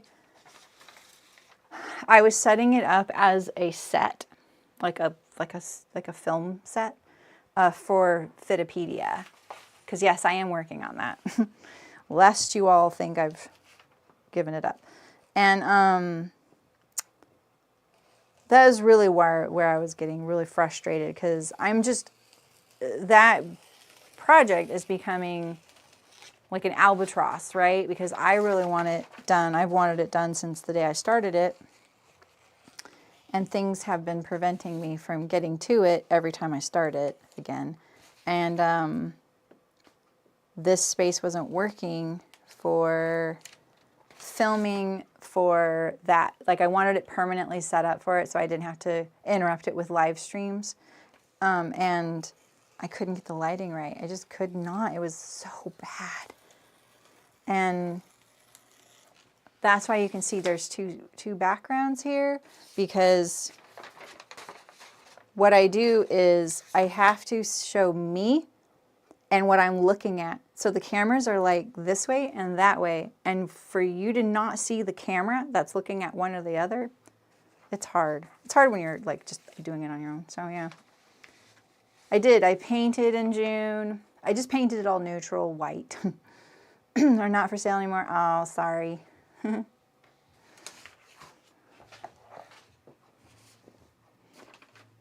Yeah, this curtain has been in my life and a part of every display of some sort I have had. In fact, I had to stop using it early on because like when I would bring it to shows and it would be my backdrop at a show, and it was too much conversation about it. I had to get rid of it. But the hard part was that it really drew people into my booth because they were like, what's that curtain you have back there? And then I would spend so much time talking about the dang curtain and it wouldn't lead to sales. So I had to get rid of it. So just because you're getting people in your booth doesn't mean that it's financially okay. And I'd be like, it's the Until Dawn curtain. I got it from the Museum of Modern Art. It's Tyvek. This is what Tyvek is. Oh no, it's fine, Sylvia. I love it. And I love it in the live stream because you're here. I've already got you. You know? It's not a big deal.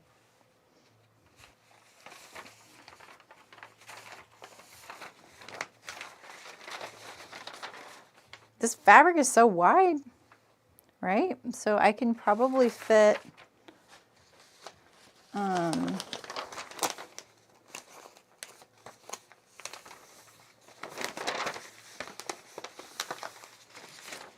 easy to see the grain line. I just want to see where I'm at here, like that.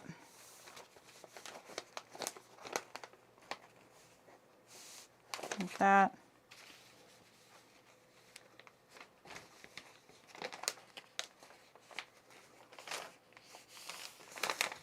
Okay, so we can get maybe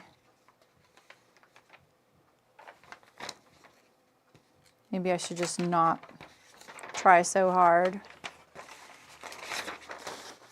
We have a lot of fabric. So let's just get these two cut and then we'll slide it over. Do you think, I mean, I made sure this was all on grain, but, you know, it's like cutting out stripes, you know.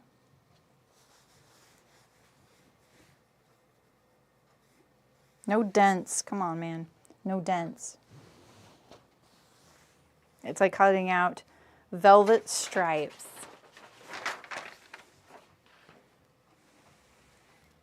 It looks like kind of funky on camera, huh?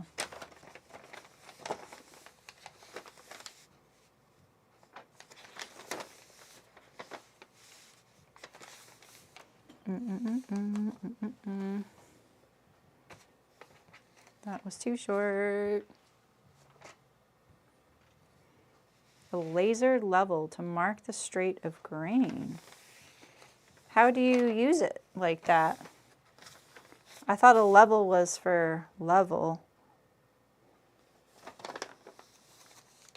mean, once it's on the table, it's straight. Like, right? It's still a little far away from me. How's this knife? Oh yeah, I did just change this because I cut something out. Wait. That felt bumpy. Oh, it's the corduroy, I think.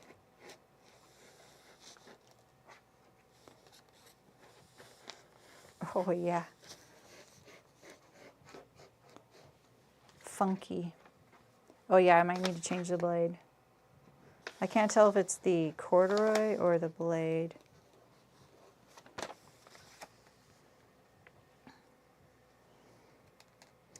But how does the laser, I mean, how does the laser tell you what's on grain? Like you can, only the grain tells you what's on grain, right?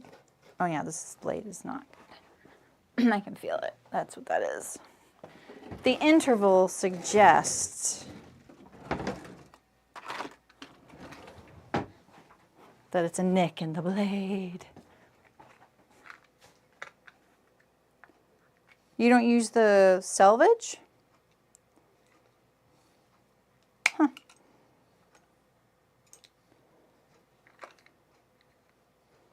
Thought I had this one open.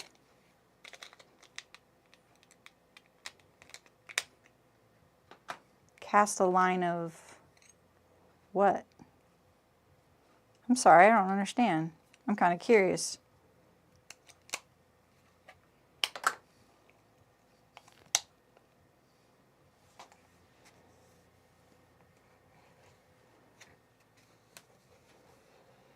I feel like once I have this on here, that's the selvage, and I just do it parallel. You will get a line of light on your fabric.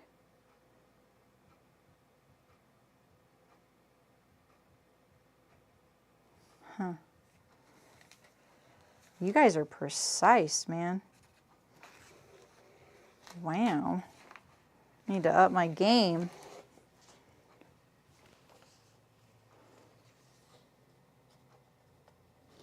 This is really awkward if you can't tell. I don't know why. It's kind of too far away from me.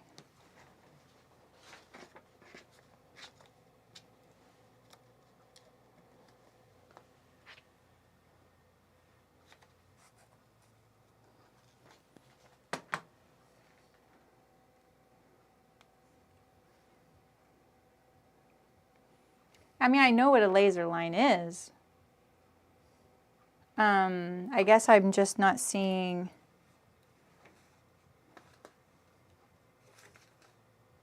how useful it could be.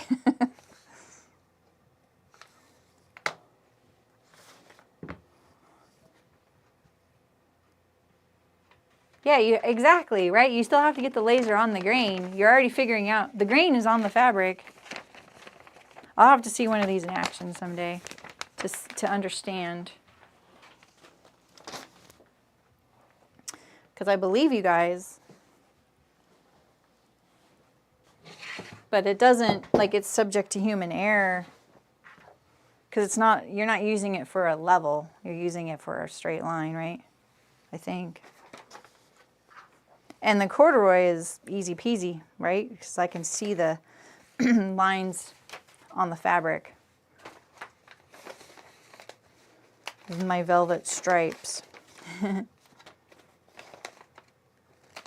What are you working on these days, Libby? What have you been up to? How were your summer camps this summer? 2 layers, yeah. Exactly, Tiffany. The level is only as precise as you said it. That's what I was thinking. But the grain line, like you have the selvage rules everything. I would trust it over the level for sure.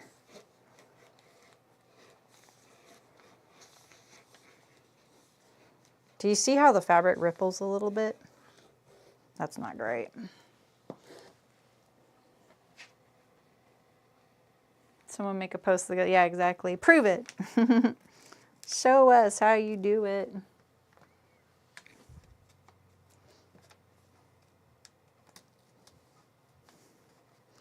You know what I realized is this is ridiculous too, and I know this is ridiculous, but I don't think I really consciously realized this until very recently, that I operate most of my life as if I was stranded on a desert island, could I do what I do without having anything to help me? You know, so I'm like, if there was just a sewing machine there or a needle, right, and thread, can I do everything I want to do? I could, you know. It's totally ridiculous. I hope I'm never stranded anywhere on anything unless it's a candy store or an ice cream shop. Fine, you can strand me there. I will take one for the team. But other than that, you know, if I can only get one piece, let's do the larger piece.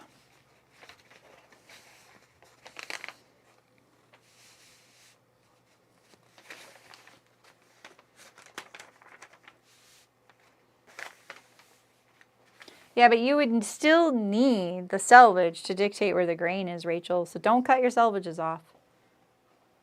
Summer camps were nice, mostly knitting and alterations now, some privacies. Nice. That sounds great. That does sound like a nice mix. It might help find the grain if you have to seeing the warp and weft, if you could adjust the fabric. Yeah, if you were doing something really dark, like say you were doing like black fabric, and you don't have to move your fabric on the table, right? Once you've found your grain, you could set your laser on there, and then you would have that like visual, but you still have your selvage. I am cutting on the double, Jan. Don't tell on me, please. You saw nothing. I don't know what you're talking about. Oh, wait, maybe the sleeve could go here. Actually, the sleeve. What is so heavy in this pile? Why are you, oh, there's a weight here. Okay, I think the sleeve would be perfect.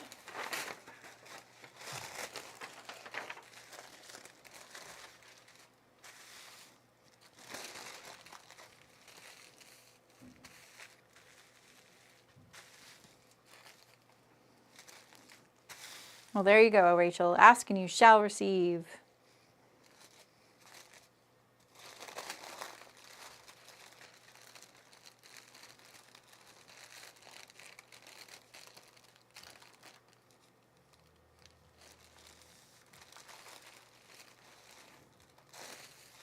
I'm in such a slow mood. Sorry. I'm just like moseying through this.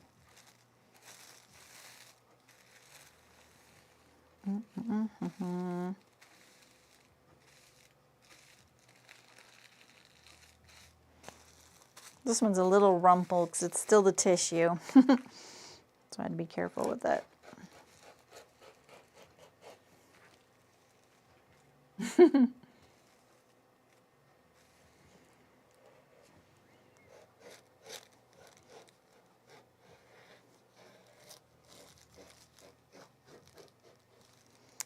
So let's talk about October streams, because I'm thinking I'm going to do some menswear.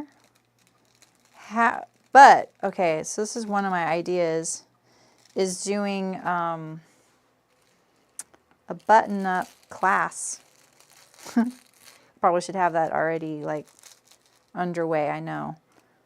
But if there's enough interest, I would put together a button-up class, any button-up you want. And you would get access to the SBS on the button-up sew-along.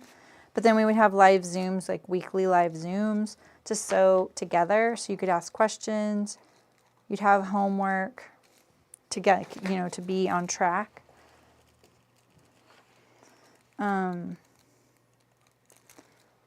I don't know. It's just a thought.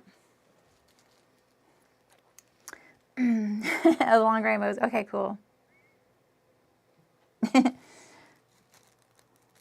I will never take your gadgets away from you, Nancy. And I'm so glad you get them because I learn about so many good ones from you and Terry. You make it work laying out. Okay. I mean, you know, Jan, that's a good idea. Trust me. But, yeah, I mean, I am playing pattern Tetris, but I kind of know where, like, one thing I have learned, always cut the biggest pieces first. Especially your tallest pieces. Cut your longest and tallest pieces first. Fit everything in there. When I am worried about fabric, you will know when I'm worried about fabric. You know. You've seen it, you know. I'm not worried at all today. I bought a lot of fabric. Look at all this fabric I have. Like, this was for a jacket. The blazer doesn't take that much because it's in a lot of pieces, you know. That helps. You're dying to do a button-up class? Okay.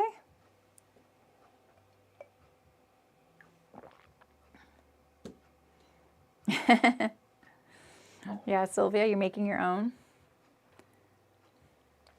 You found a fabric here, Sesame Street shirt. Oh, I can't wait to see it. Oh, that'll be so cute, Walter. You can't get the back to fit, Anne? Okay, Anne, you're a guildie, right? You know in the guild that if you're in the So Guildies group, you can just make a post in there with your photos and ask me for help, and I will make you a video. I'll give you diagrams, whatever you need to help you. And if you go to the So Guildies group in the guild, you can kind of see other people, how they've done it. I'm happy to help you if you can't make it to workshop. Class would be great. I made a few bets. It's always good to see the right way to do it. You do a really, Jackie, your sewing is really great. I don't think you are doing anything wrong, like at all. Okay, so we have this, we have this, and we have this, and we have an undersleeve. See, I'm checking. And then we have a lot of little pieces. Let's get the undersleeve out. I don't want to lose all these pieces off the table though. I'll just bear it in mind a little bit here. Because I think this one might fit alongside this one nicely. That one's not going to fit there, but it might fit like that. That's funny. Maybe. Yeah. Guilty of being one of the nicest people ever, Anne. Yeah, and yeah, you can always come to workshop too, and I'll help.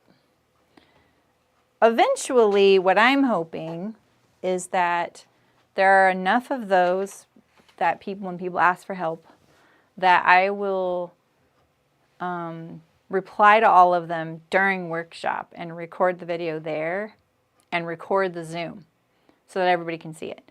That's my long-term goal with helping people like that, is that if they can't come to workshop, or even if they can, they'd post all their photos, they tell me what's happening, because then it's a very like low-stress way to do it.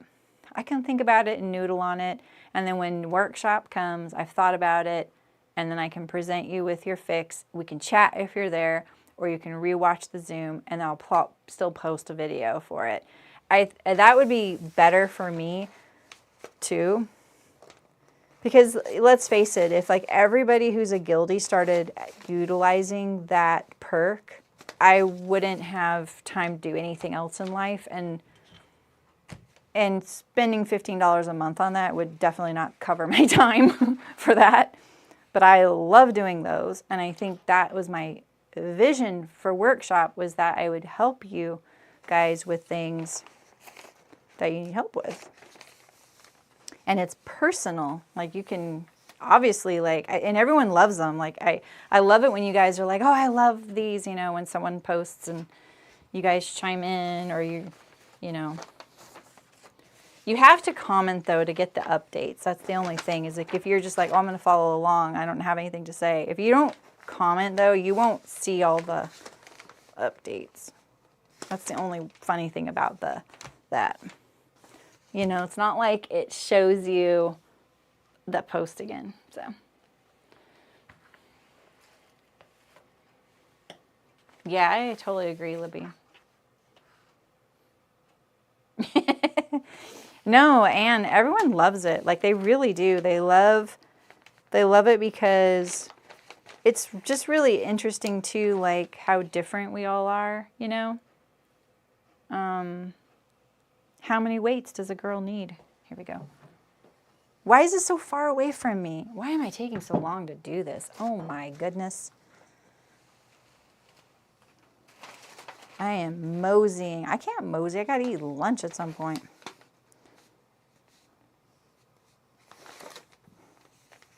And to top it all off, I have the theme song to this game I'm playing stuck in my head. Bad.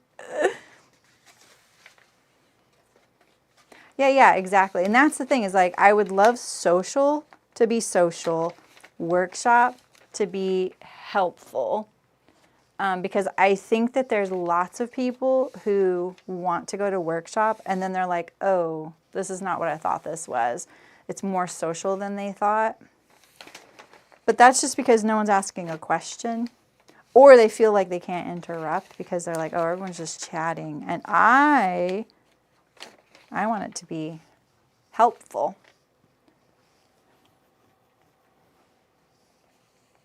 Yeah, exactly. I don't think I've had to do a single FBA for any of the people that have posted so far.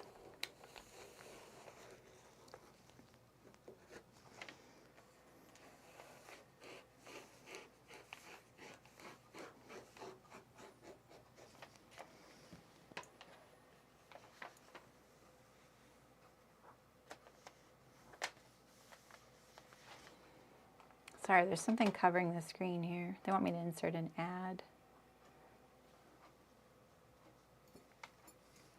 It's really interesting to me too, Amy. I actually learn a lot from them. And there's sometimes where later on I'll see a former post I did and I'm like, this is interesting. This isn't what I would say to do now. And then I'll read through because then I'm kind of cringing like, oh shoot, I gave him bad advice. And then I'll go through and I'm like, no, I forgot about that aspect. Okay, we're still okay. But yeah, sometimes I definitely go, is this what I would do now? You know, fitting isn't perfect sometimes. So yeah, it is really cool.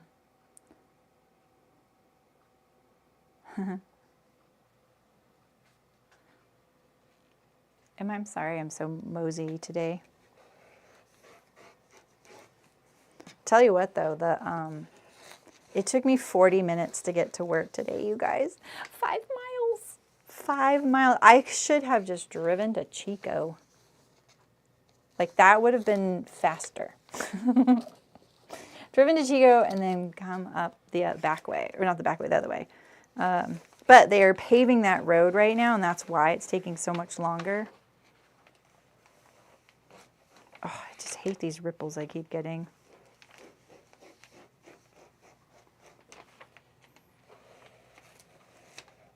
Okay. Ay.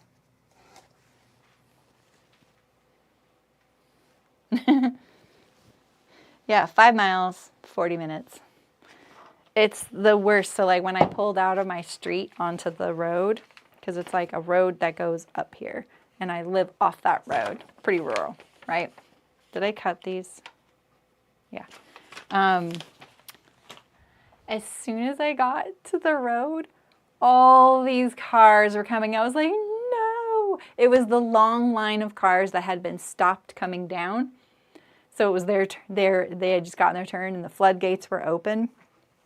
So that meant I had to wait for that whole line of cars so that I could turn onto the road. If I had gotten there 2 minutes before and could turn onto the road, I would have made it up there in time to go with the group that had gone.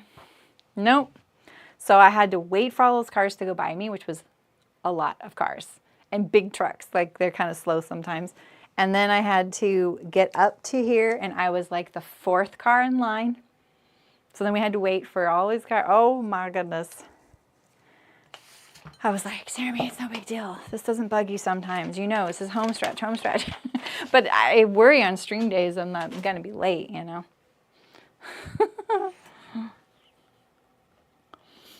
Never thought I would need an FBA when I fit my shirt. Oh yeah, exactly. Yeah, it doesn't. That's another thing I would love for people to understand is with fitting is that, because like I can tell sometimes when I'm fitting someone, I'll tell you what, when I'm fitting someone, the hardest people to fit, I hope you guys don't think of this as a criticism because I actually have been these people before and I am sometimes still these people. The hardest people to fit are the people who, A, want to be the size they were 15 years ago and they're like, I've always cut a size 12, I'm a size 12. Okay, what are your measurements? I'm a size 12. That person, very hard to fit. Especially because sizing is so different on every brand. Like a 12 is a 12 is not a 12, is not a 12, is not a 12, is a 12. You know, so we all know that. The hardest person to fit is the person that's like, I would like this to fit this way when it was designed to fit this way. You know what I mean? Like, I would like jeans from this elastic waist pant. That person. Those are my two hardest customers. But we get there. Or they just stop, you know. So, you know. Those are my two people that have to work on the most. Can I, why could I get it this way, but I couldn't get it that way? Let's see, this is the green line. We're gonna get this parallel. Can we fit this in here? I don't think so.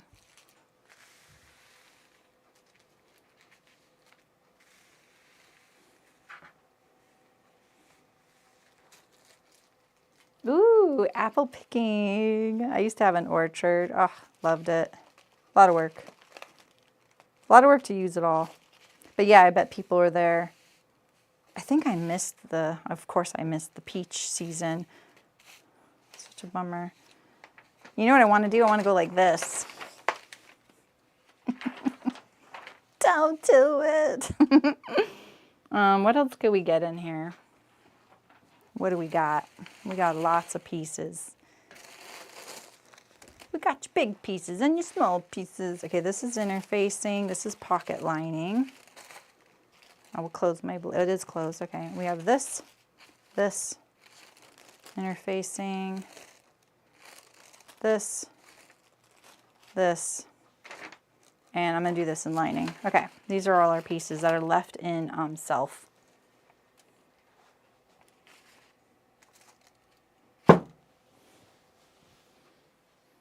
Okay.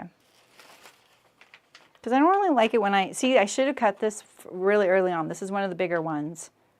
This one in the back and the front, right? I should have cut this early on because now I'm going to cut into this fabric, this piece, into the whole length of what's left. You know what I mean? So I should cut this one here, and this is a shorter one for that piece, that there. What can we get in this little guy here? We can probably get our pocket facing in here. Maybe. We can get our back facing here. We can get our pocket welt maybe over here. Maybe not.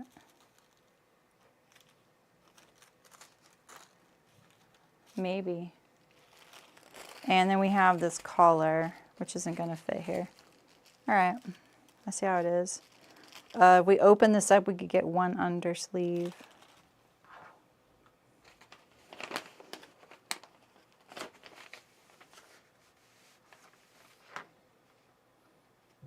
Yep, exactly, Libby. I think that, like, wanting to look like someone you aren't is a tale as old as time, right? We all understand that, and I get that for sure. That's why I say I've been all these people. You've seen me do some of these things on camera. Like, I'm going to make this pant do this, and everyone's like, that's not what that's for. And I'm sure the pattern company, if they see it, is like, oh, one of those again. So I get it. And I also often think that they're blind to it too. They don't realize it. They're not trying to be difficult or anything. They think, I mean, they're there. They want to do the work, right? They want good fitting clothes. So that's the first, you know, step. It's hard. Hard to put yourself, like, you know, out there, putting your photos in front of people. And then, you know, for a lot of people, that can be triggering a little bit because it seems like you might think you're being judged, like your body. So yeah, I get it. This needs interfacing too, right?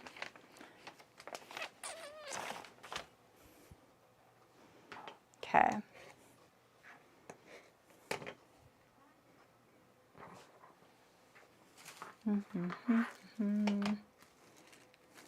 A Marilyn Monroe wiggle dress. What's a Marilyn Monroe wiggle dress? I love what I think of. See, this fits really good up there, but then I can't put this one. Oh, maybe, yeah. I will spend an hour trying to fit this on here when I have this fabric right here to do it. We don't need to, you know? We do not need to spend an hour. We have plenty of fabric.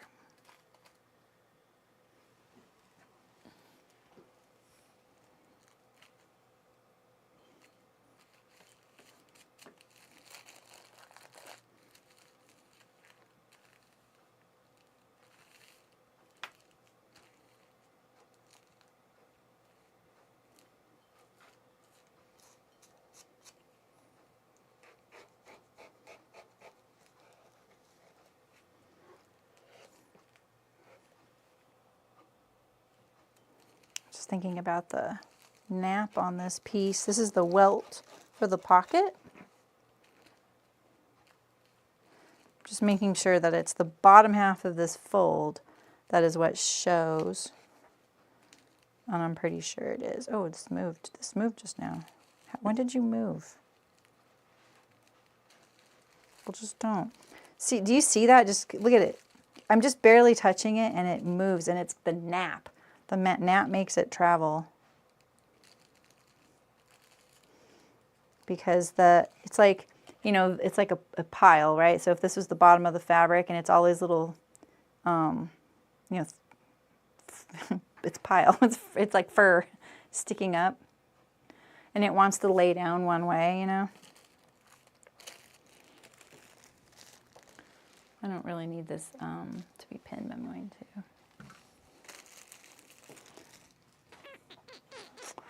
And let's do this here. This is the pocket facing. So this is if your pocket is open and someone gets a peek inside of it, which they won't because there's a welt, but it is a kind of a nice little thing to do.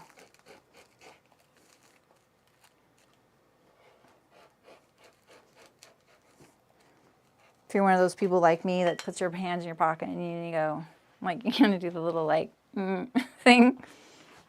It'll pull open your welts a little bit, so you want to. Don't want that pop of lining showing. Okay, we need this guy here.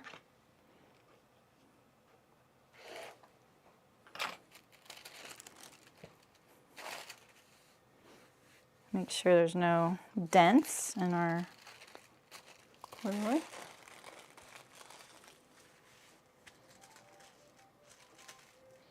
You know, the way I look at that, Nancy, is, and I know that this is maybe not true for a lot of people, but when I see someone on Instagram or the guild, I'm not judging them. Like, I'm like, oh, that's cool, or, oh, I see what they're doing, or whatever it is, you know, like, and that gives me the confidence to put my own things on there, because I just think everybody's looking at it like I would.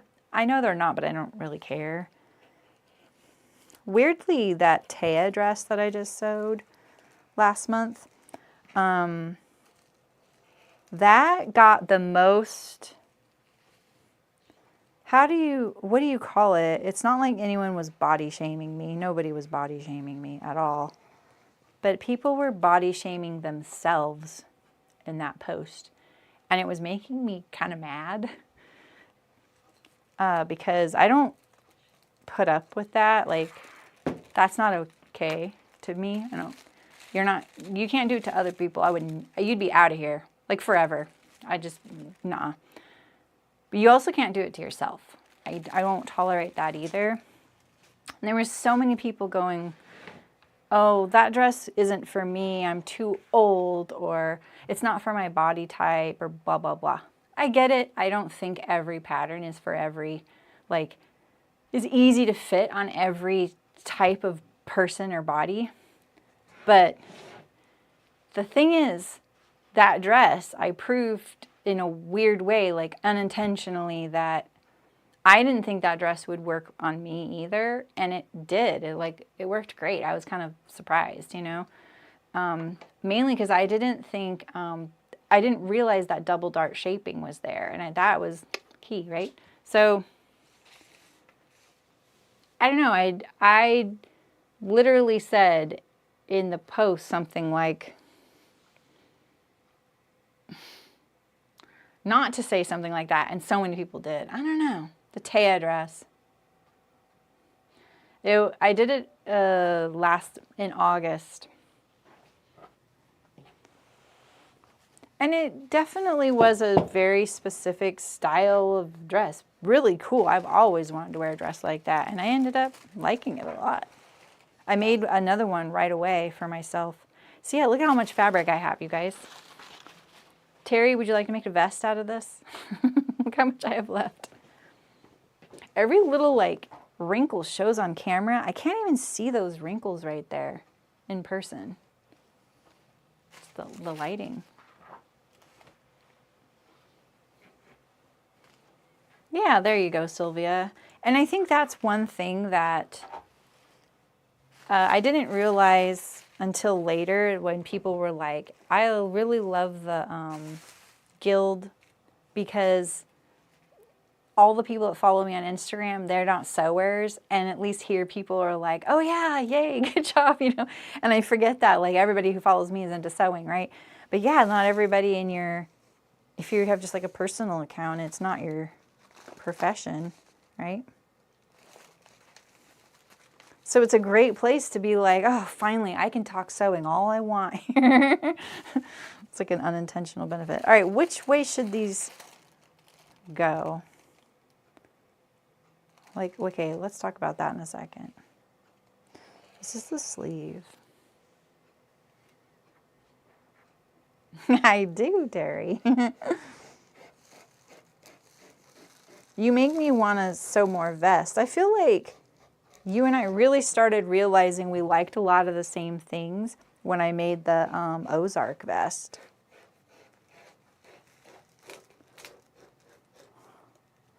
Well, and when you bought an industrial, I was like, okay, who is this person?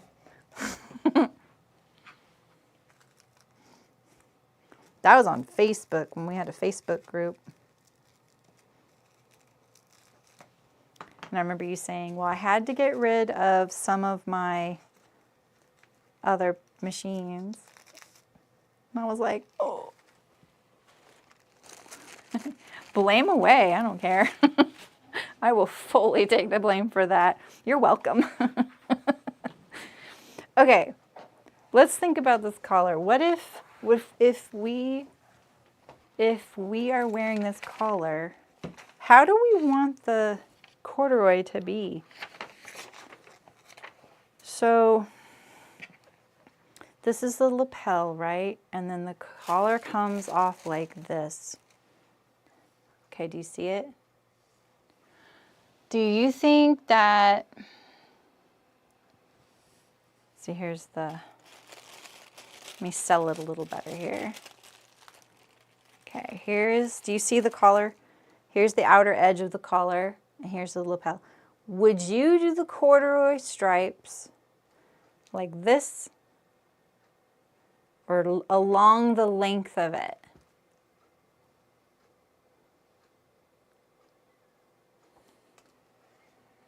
Yeah, right, Nancy? That's the crazy thing. It was like, I literally was like, that's why I think it made me a little mad. I stopped replying after a while. Along the length. Yeah, I know. I just realized. Okay, so now here's the other question. There is a nap. Do I put a seam at the center back so that the nap is going, like right now this is going down? You know that I sat in front of industrial overlock and it sounded like your machine, Saremy?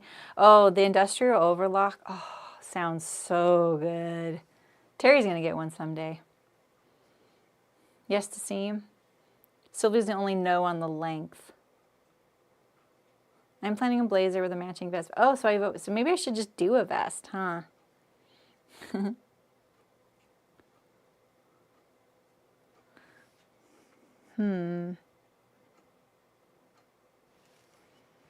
Like, let's see, do we have a little, here, look at this little piece of fabric. Oh, look at this. That worked. Except it's going, the nap's going the wrong way. Oops, sorry.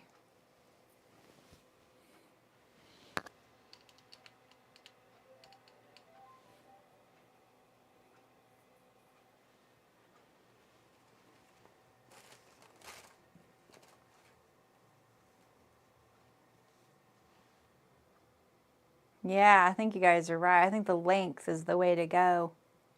And then put a seam at the back. Interesting.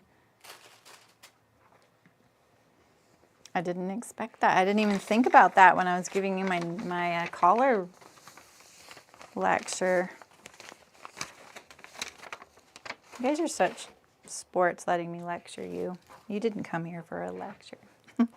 All right, so we're going to cut 2 of this with the nap going like this.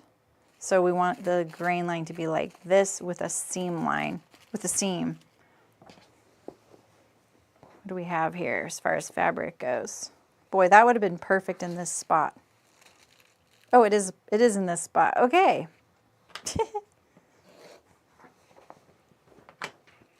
Did we get all the pattern pieces cut though? Yeah, we did. That's right. Okay. Oh, yeah, you've already been here, Mullen. That's right. So you know. Okay, this looks a little bit, there we go. That's better green. No. Yeah, that's okay.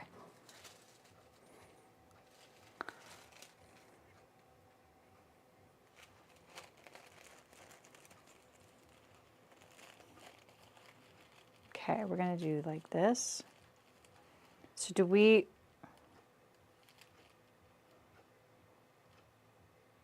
want it like this, or do we want it perpendicular to this edge? No, we want it like this. We want it parallel to this edge. Okay, I have to think out loud. This is why I like having an office mate. It's like nice to think out loud with someone. Not that he knows anything what we're doing. I'm really making this fit, aren't I? I have like 1.5 yards of fabric over there. Okay, so we just need to make sure we get a seam up there. So we're going to cut that first. Okay, we're safe.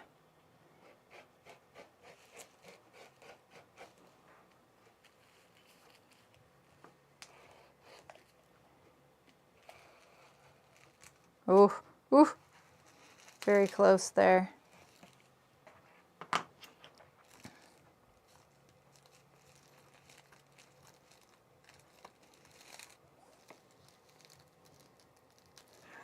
Okay.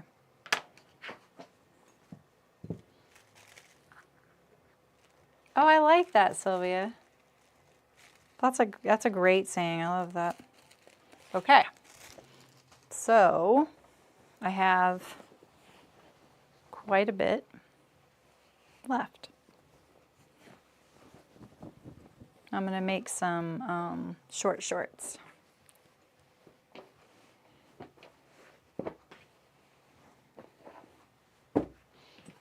So now I have the lining. What is the camera going to do? Okay, that's good. Night, Mullen.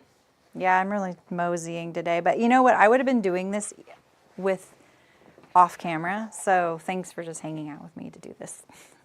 So I'm going to flat line the jacket if you're late, which means I'm not lining it per se. This is just going to be treated like as one layer. It's just going to be behind the corduroy to give it a little body, and I really wanted something funky inside. So we don't need this, or this. We need you and you and everything else. Do I flatline the sleeves though?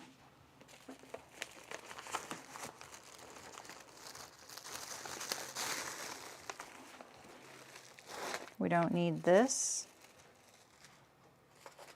Yes, maybe. Do it. What do you think? Sleeve? I don't need this. Or this. Or this. I need you, you, you.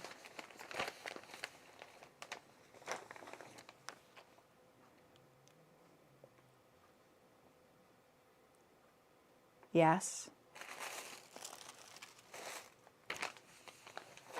Okay. How's that going to work on the front?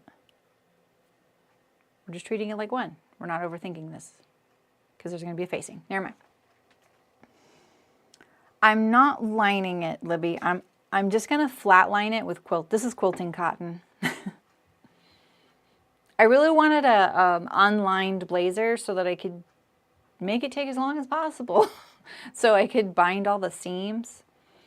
The only thing I'm doing with this flat lining though is I am going to utilize it as a lining only in the front princess seam so that I can hide the whole welt pocket behind it.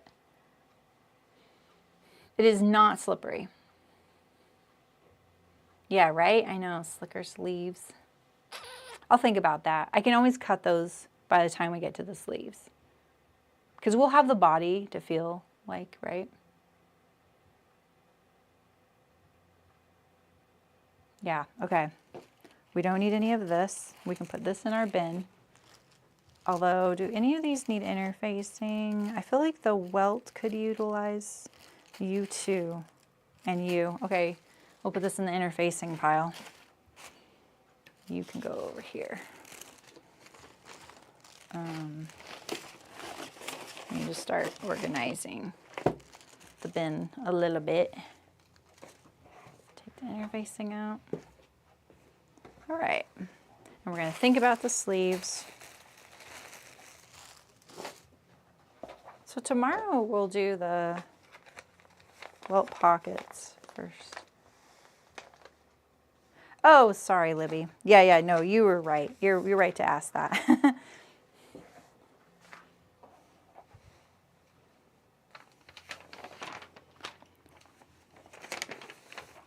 I'm just like throwing these pieces over here. I love how I've very carefully kept it with the pattern piece.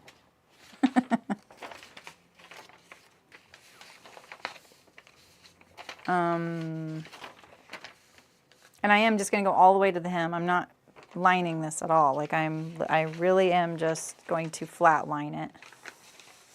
And think of this as like interfacing. Kind of. You know?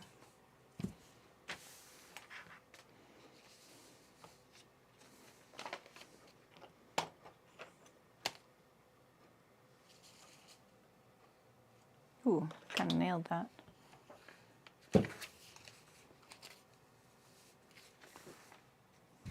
We have we made the lining, we made the jacket 1.5 inches longer. So this is 4.5 inches.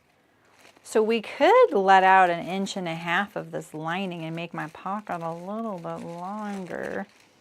So let's, I'm just gonna break the tape here. See if I can peel it. It's probably removable tape. It is. Ooh, okay, it still works. Sometimes when the removable tape's been on tissue for a couple of years, it won't peel up like that. So, okay. So now we have it 4.5. So we're just gonna leave it just 1.5 inches of it. Gonna take up 1.5 inches of it right here. Just ran my fingernail there. Oh, actually, we want to measure from here. Okay, right to the top of that line. Yay, my pocket's gonna get longer. There we go.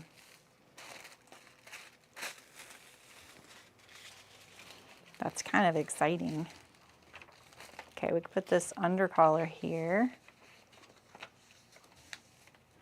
I'm going to do the under collar on the, with the lining.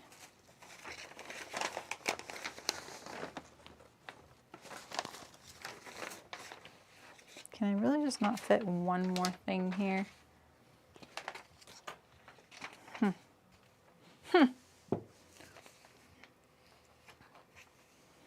I'm going to move things this way. Oh, this is so much easier to cut. Oh, no, no, don't do that. Don't do that.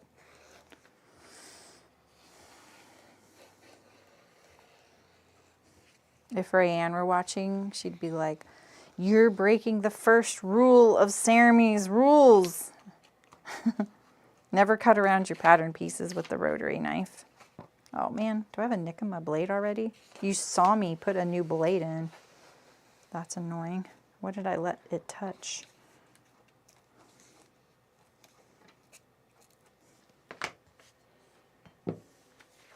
Okay, so we have our side front. Side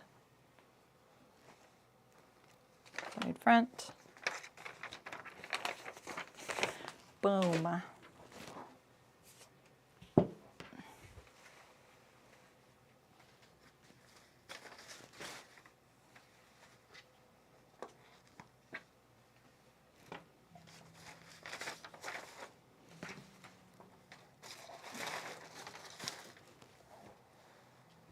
Do I have something bigger or maybe two smaller things?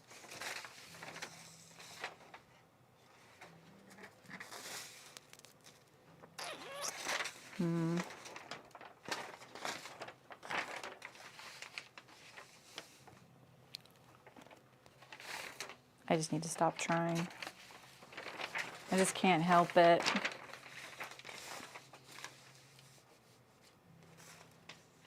We'll do this over here. We'll leave that piece on the fold there. That way we can open it up and use it for something.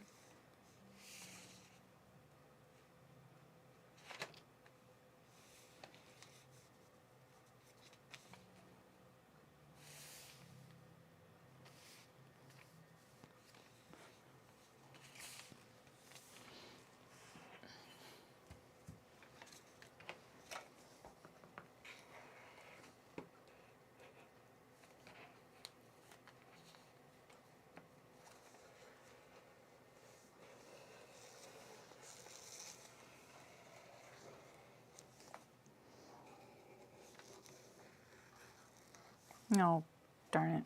My corner's hanging off the table.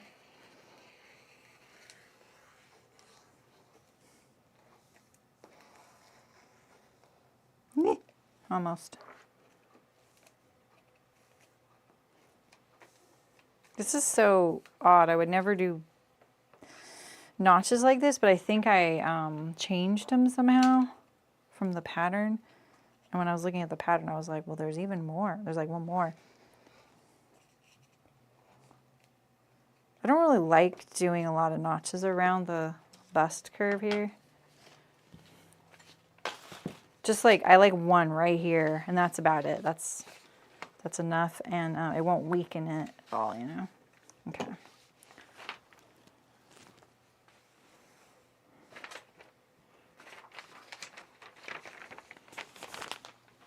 Terry, where are you at in your blazer? Are you still here? How's your storm going? Where are you at in your blazer making? Because Terry's making one too. She actually made her fabric. It's very cool.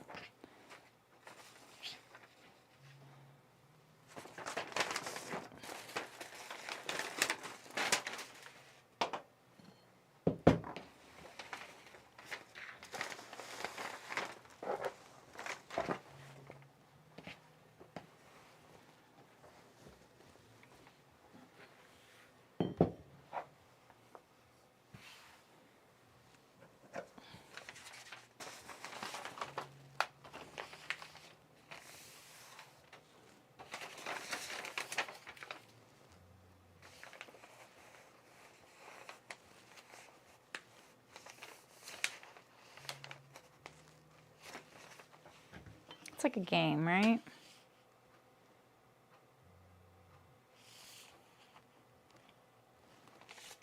And finishing the canvas, you have a nice extra. Ooh, that's awesome.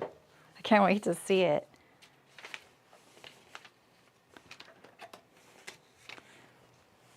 Okay. 9 1/4. This one's definitely off. I can see it.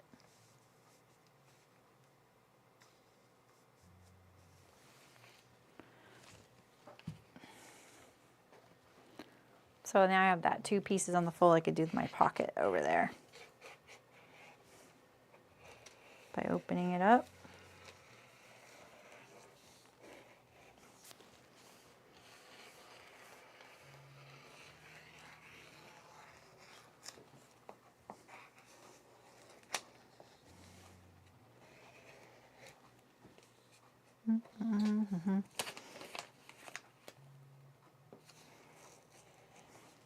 Okay.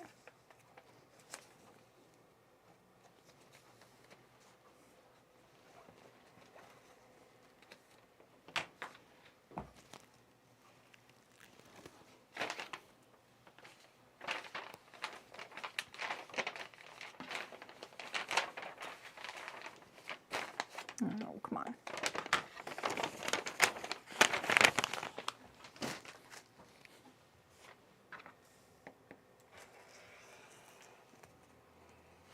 Oh, Terry, I started watching, kind of embarrassed to say this, I started watching the Gilmore Girls for us.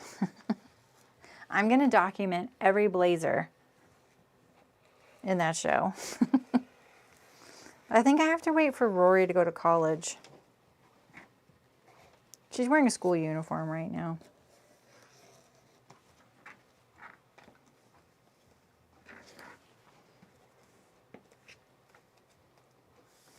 I should do, that would be such a good YouTube video. I would so watch a YouTube video that's called The Blazers of the Gilmore Girls.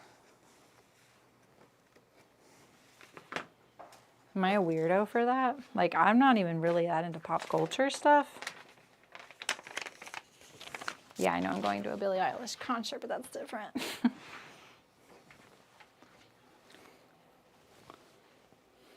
I'm a big demon. We'll see. Okay, stick with the show. You'll you know, like, there's a lot of banter in that show if you're not a fan of like fast talking and quips and stuff, because the mom's a little intense in some ways. But I just really I love Rory. I love the kid so much, you know. And I love when she goes to college. That's my favorite. But yeah, I was late to that show. And I think for me, I will admit, like, it has this kind of charm for me being the daughter of a single mom. And my mom was young, not as young as Lorelai Gilmore. My mom was 20 when she had me. Lorelai was 16 when she had her daughter. But you kind of grow up together. And even though my mom and I weren't like Lorelai and Rory in a lot of ways, we were too. But we had a good relationship with my grandma. But the other thing is being the mom of a girl too. There's that too. So I think that's part of it. So I'm sure for you, like, you're a boy mom, right? So there's probably a show or two that you can kind of like, it kind of warms your heartstrings, you know, tugs your heartstrings. So I love all the music in it too. The music, like all the 80s music, is so good. It's fun that way. And there's some dated tropes in there, and some things you're just like, oof, this wasn't that long ago. But all in all, you know, it's smart, fun. And I kept fighting the urge to watch it. I was like, don't watch it, Saremy. Just because fall's rolling around does not mean you need to watch this show. But I was like, but cozy show. I want to watch a cozy show. And I'm making a blazer. Look at my little undercollar fits here so well. Look at all the fabric I have. What did I get? I thought I only got 2 yards of this. I thought I was going to cut it close on this one. Oh, I haven't done the sleeves. I guess it's not going to be in this, because I don't think I can get the sleeves in this right now. Let's check before I cut that.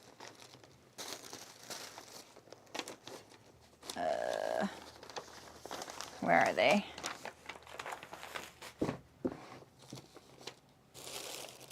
Oh, right here. They're cut out. That's why.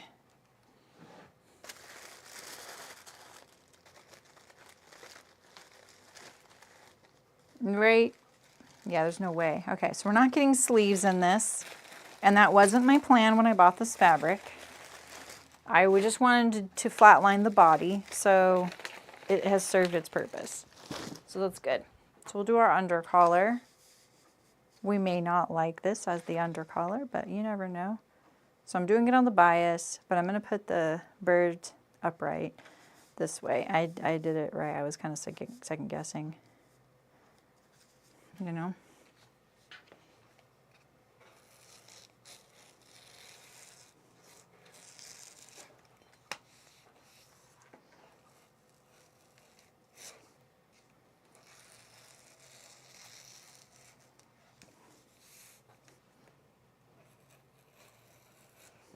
Okay.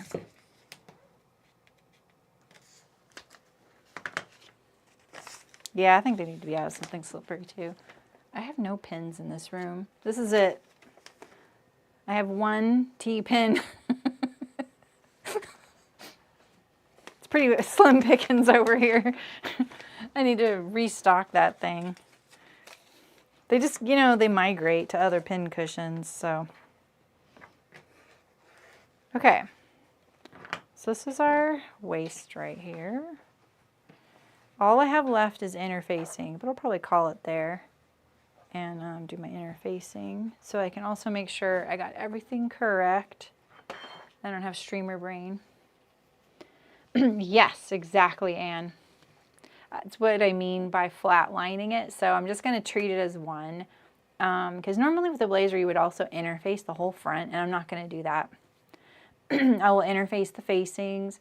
I'm thinking about doing that shoulder piece as well. What do you think, Terry? Would you do this one? The little chest shield one? It goes like right here. This is all interfacing, all these pieces here. This is my interfacing pile. Yes, I'm going to bind the seams too. And I'm going to use my attachment because there's so many.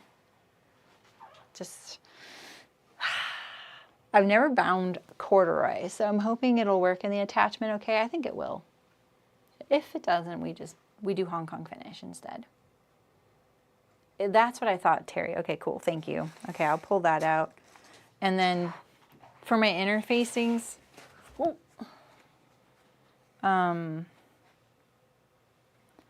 I was thinking of using, well, I have this stuff.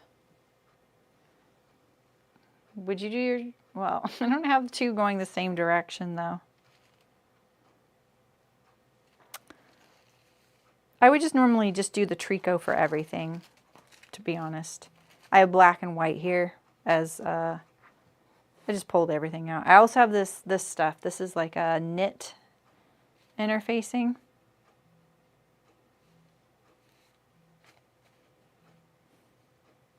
I don't know.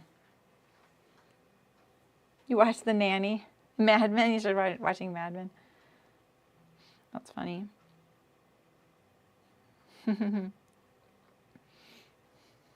tricot, yeah, that's what I think too, tricot.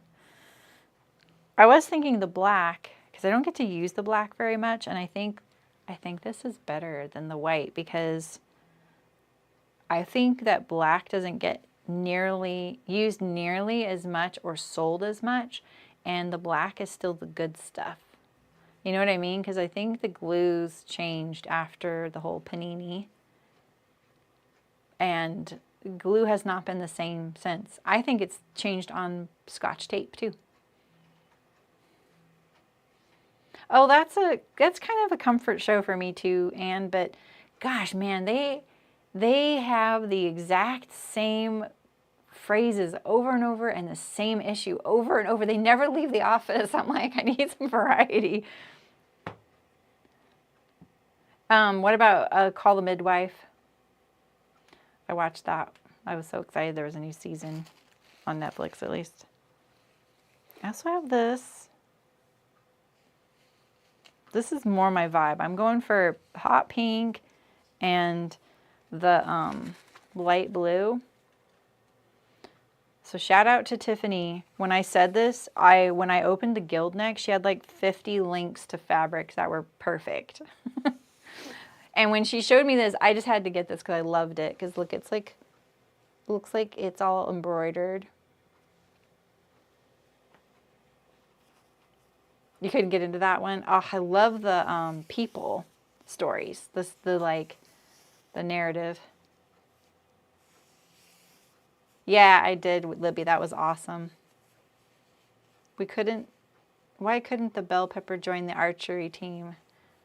Why couldn't the bell pepper join the archery team? Is Fiona here? I don't know. Why couldn't the bell pepper join the archery team? I'm so curious.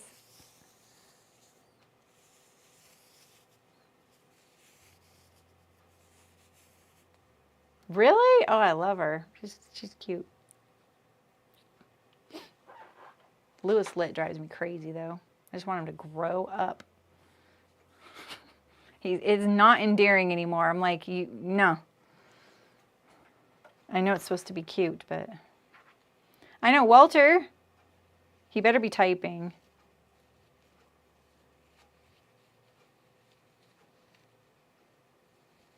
Oh, I like her. I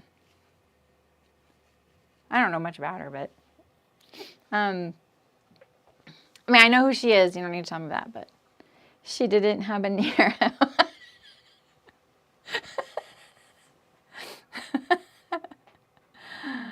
Oh my God, that's awesome.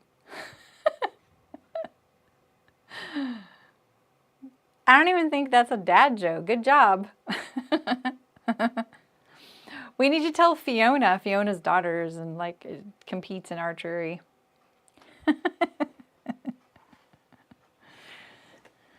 She didn't have a Nero. She also had a cold.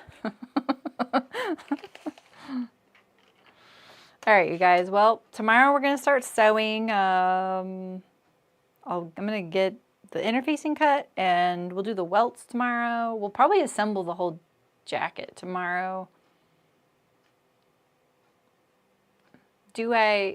Actually, we'll bind all the seams tomorrow. This is going to take me longer than I think. Yeah. Oh, did I cut the back out without the vent? Told myself not to do that. The barista told you that? That's awesome. Yep. All right, so yeah, I'll see you guys tomorrow. Hasta mañana, iguanas. Nice seeing y'all. That is a good one. You know, well, I won't even be assembling anything probably tomorrow, Terry.